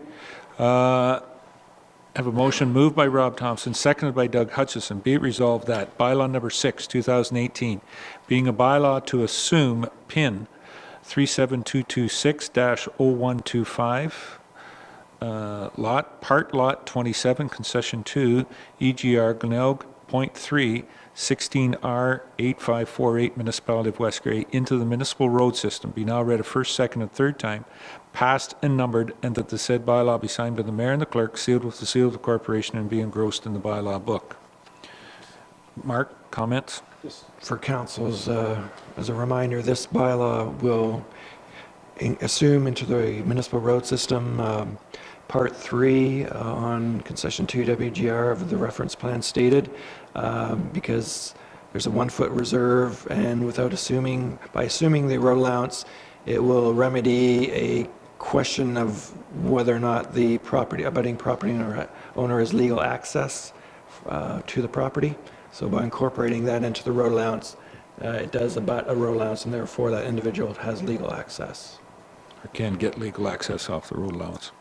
And it's EGR, east of the Garifraxa, not west. Yeah, you're back to your Bentic days now. Okay.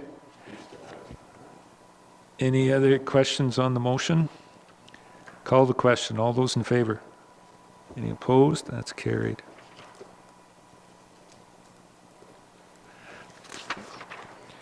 Okay. Next one, bylaw number 7, has been recommended by the Planning Committee.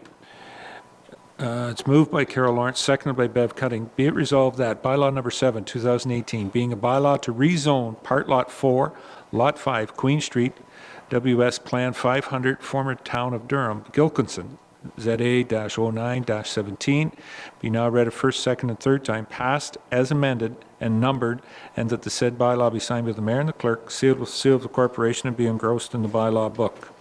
So any questions? As I said, this one has been recommended by the Planning Committee for approval. No questions? Call the question. All those in favor?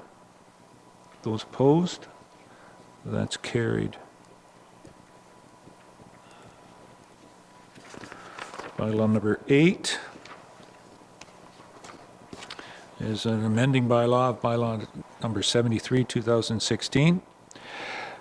A motion moved by Rob Thompson, seconded by John A. Bell. Be it resolved that bylaw number 8, 2018, being a bylaw to amend bylaw 73, 2016, being a bylaw to license trailers located in the municipality of West Grey, except those located in an established trailer park, be now read a first, second, and third time, passed and numbered, and that the said bylaw be signed by the mayor and the clerk, sealed with the seal of the corporation, and be engrossed in the bylaw book. Any questions on this bylaw? On the motion, call the question. All those in favor? Oh, sorry, Rebecca. Yep.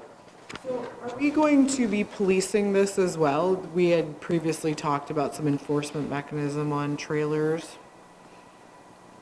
Be through the bylaw enforcement. There was some direction from council previously, or committee of the whole, to have our bylaw enforcement officer and property standards do some, say, a tour of the municipality to try to identify some trailers that may not have legal standing, shall we say.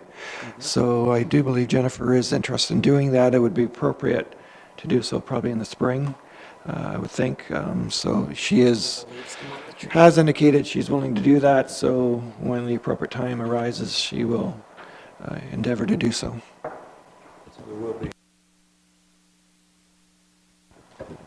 We're not certain as to, at this point in time, how much time that is going to consume or how extensive the problem may be out there, but we have her engaged to look at the situation.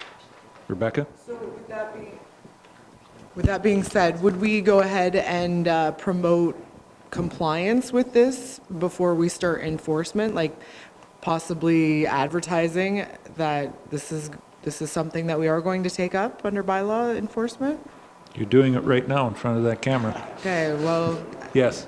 if, I think there'd be some type of a communication go out on it, I would recommend. And I can see the CEO writing that here, so we can put something out that we're in place to start this. Mark? Councillor Cutting just noted, it might be better, obviously, the earlier the better, certainly before the leaves start budding and everything else, so to see the trailers that a little more viewable or accessible from the road, as opposed to when the trees bloom and leaves bud. So probably look to do so, I would think, sometime, try to get the winter weather over, but it would maybe towards the end of March, April. We'll work on the communication strategy on that. Very good. Any other questions on the motion? Call the question. All those in favor? Any opposed? That's carried.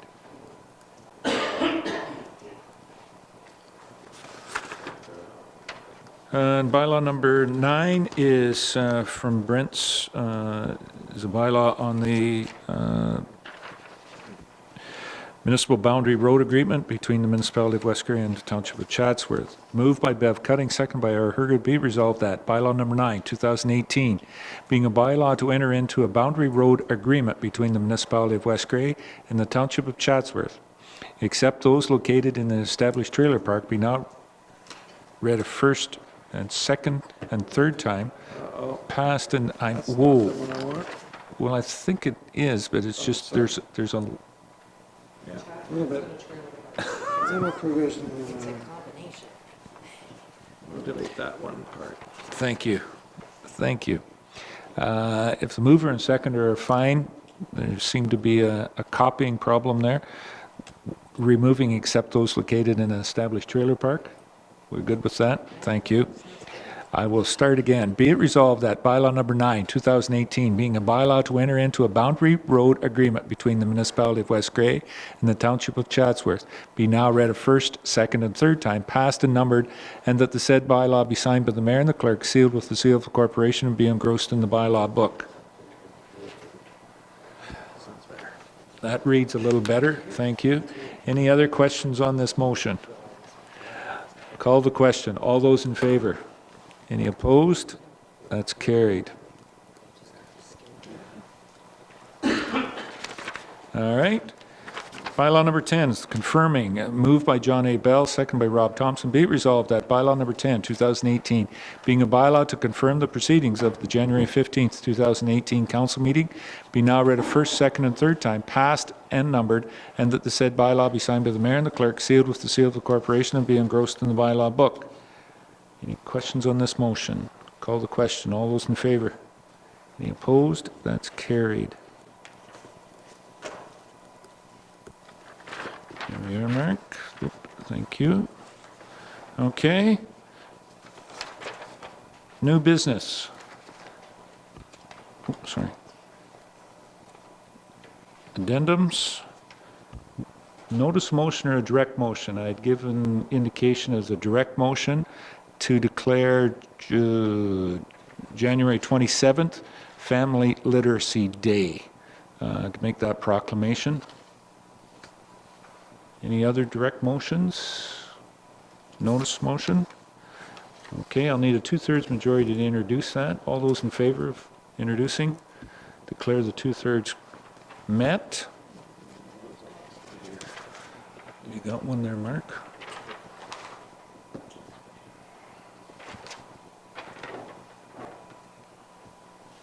I think we had something prepared.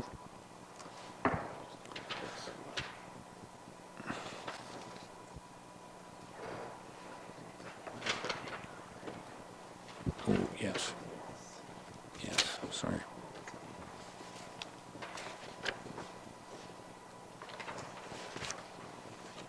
Yeah, that was under new business.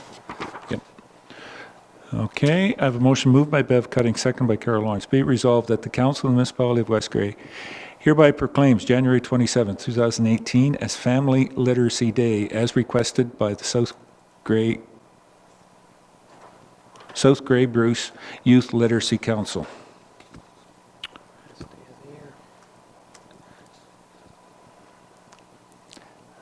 It's a happy day of the year for Mark. Yeah, okay, we'll leave it at that. You want to keep having those days. Yep, good. It's his birthday. Yeah. That'll solve your questioning look there, Councillor Thompson. Any questions on the motion? All those in favor?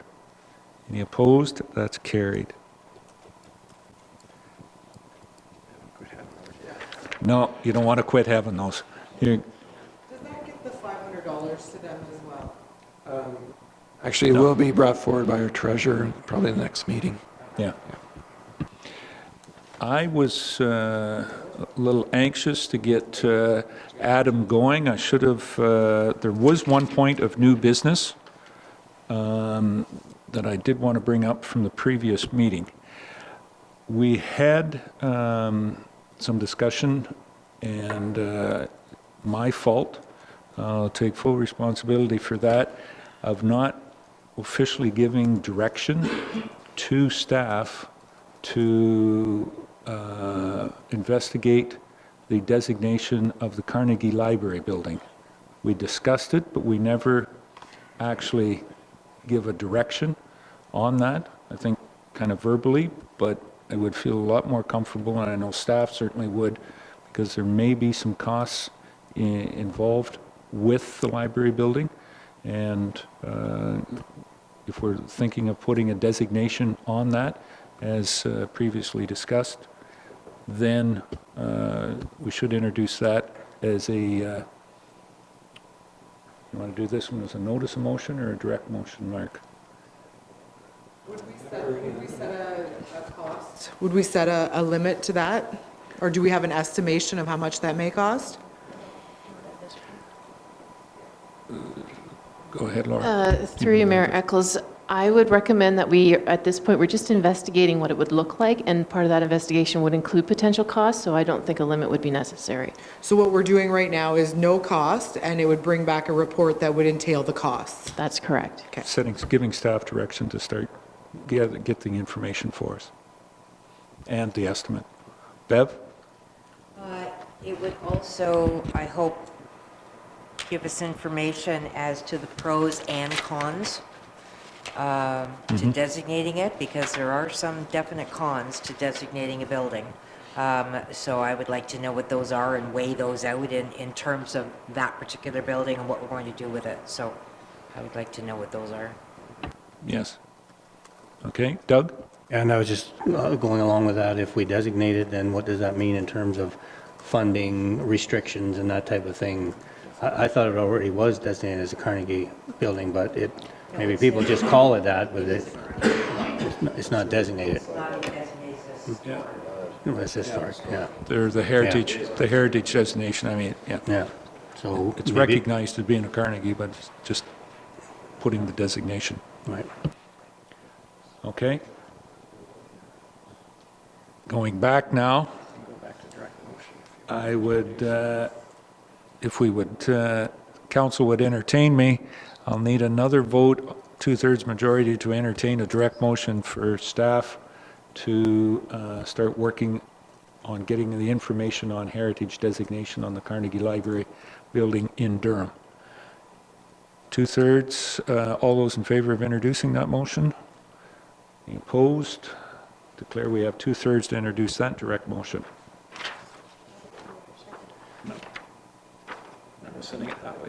Oh, it's going this way? Okay, I thought it had come from there, but yeah, okay. Yeah, all right.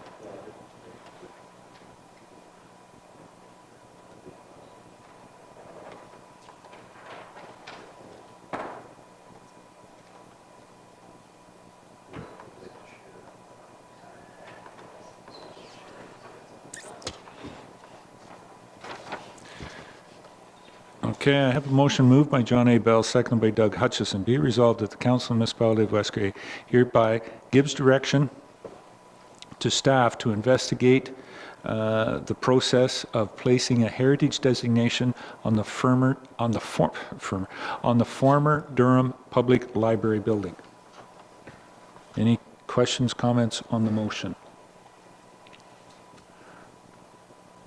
Call the question. All those in favor? Any opposed? That's carried. Okay. There you are. Okay. No, I haven't missed anything yet. Again? Thank you, Laura. Okay, moves us down, closed session. I don't believe we have any. Question period.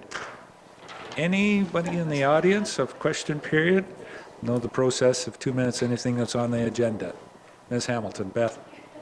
Thanks. My name is Beth Hamilton. I've just been wondering about, I was looking at the minutes from November 2nd, which is for the budget review, and it was to the sidewalks question.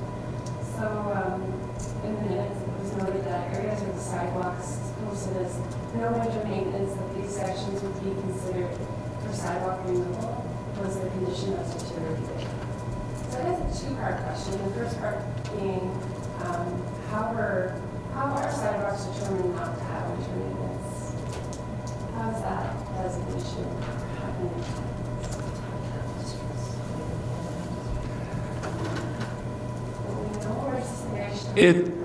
It's probably, Brent, there has been more of it. I think it's a fair bit of it's been done on historical.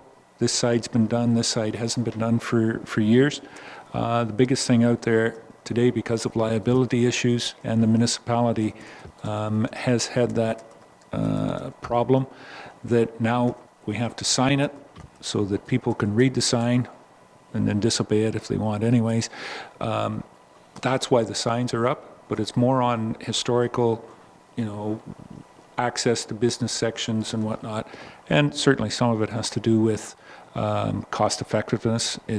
Just the ability to sand, salt, sidewalks, both sides on a number of streets is where we've formulated that, and the movement of pedestrian throughout the winter. Yeah, and I guess further to that, as Mark just said, there was a question whether has it changed how many sidewalks in our 4 urban areas between 2017-18 winter season and 16-17, 15-16. It hasn't changed. The biggest change, the only change that really is out there is signage in some of our I guess the first place it started was in Durham, and then this past Durham and Newstead, and then this past year, Ayton and Elmwood, we've got signs up there as well too. Always been that way, the signs just draw that much. Yes.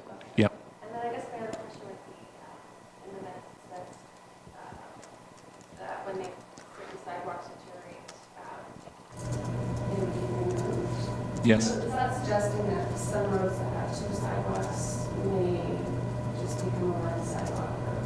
Yes. Is that a policy in bylaw, or is that just a practice, or how is that? It's the way, and I think maybe the last, there was 1 or 2, that the last place that it was done would have been in Elmwood. Might have been 1 in Ayton as well too. Elmwood, I know that we did one a number of years ago. It goes with a fair bit of the actual use, and then the other factor coming more into it is the cost of maintenance of having sidewalks on both sides of the street and looking at that. And part of it comes into, do we need to put that much more under cement and, having green space. So.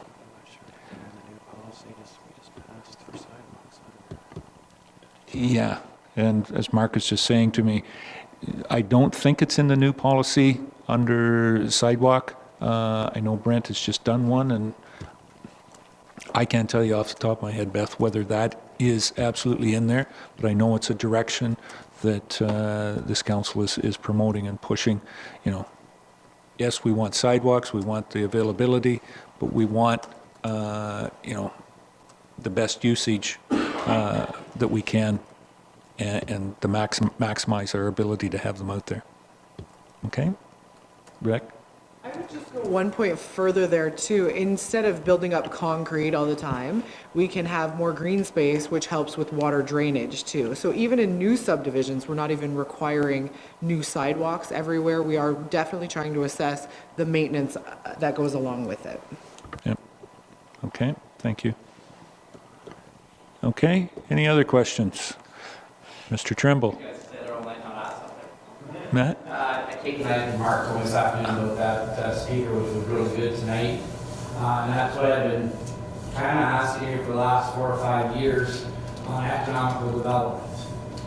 What is it? What are we spending our money on? And I know that factory's not coming. She kind of indicated that we have enough people for the stuff we got.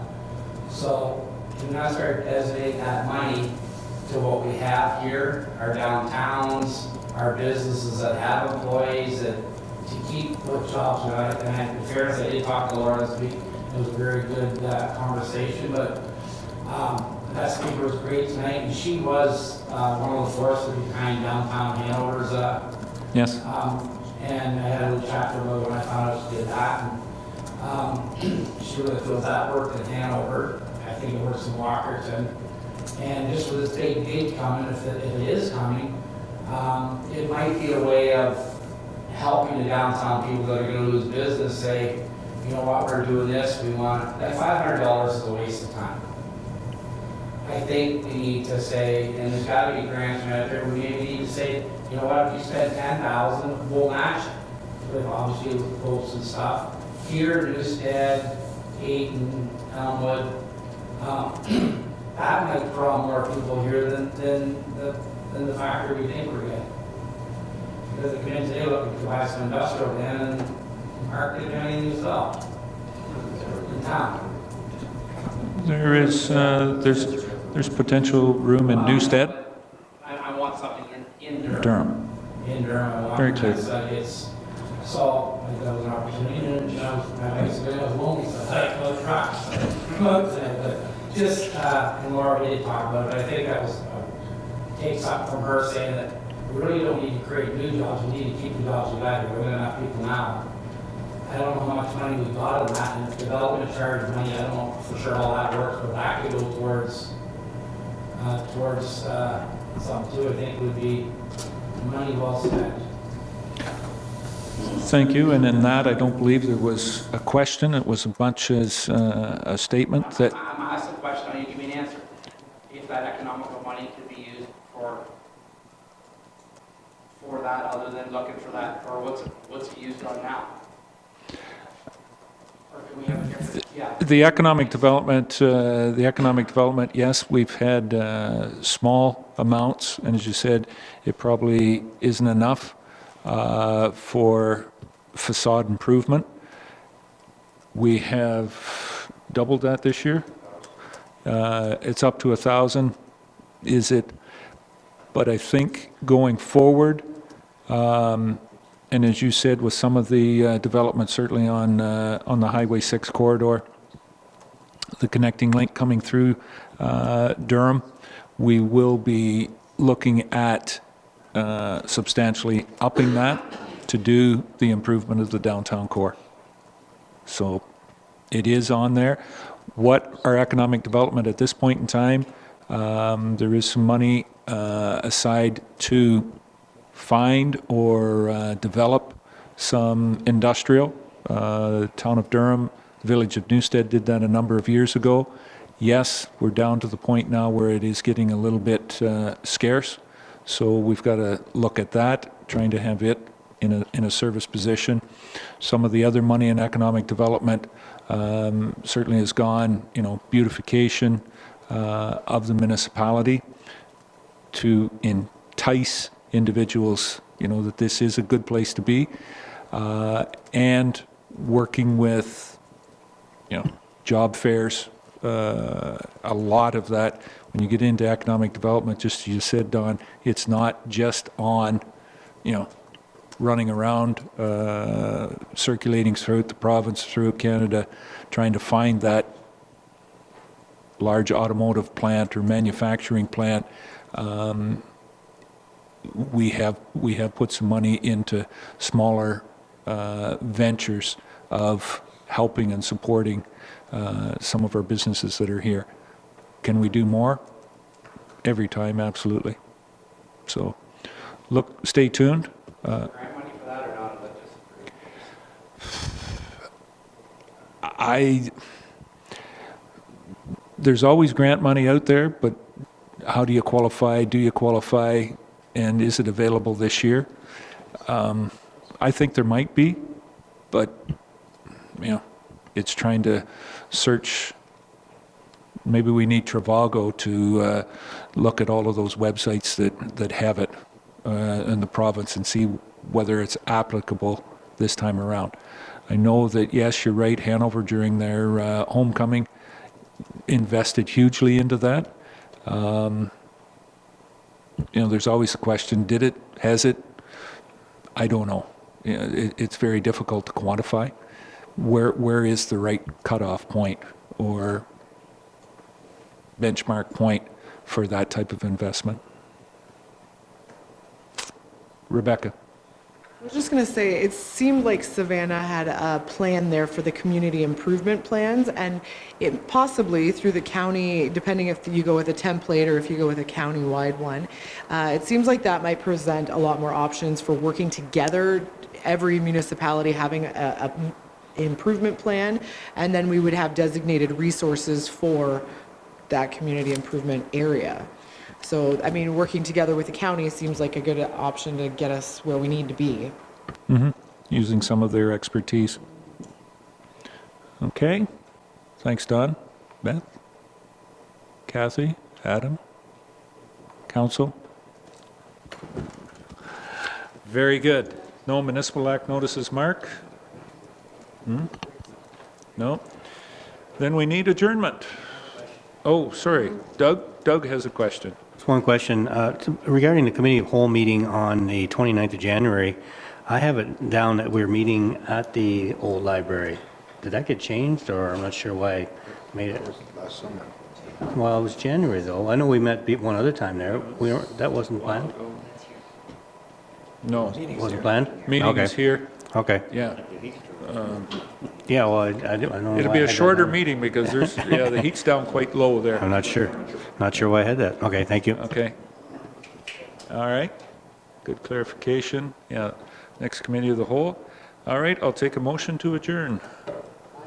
Thank you. That might be the last, might be one of the second or third last time we see motion number 20, apparently, if Mark changes our,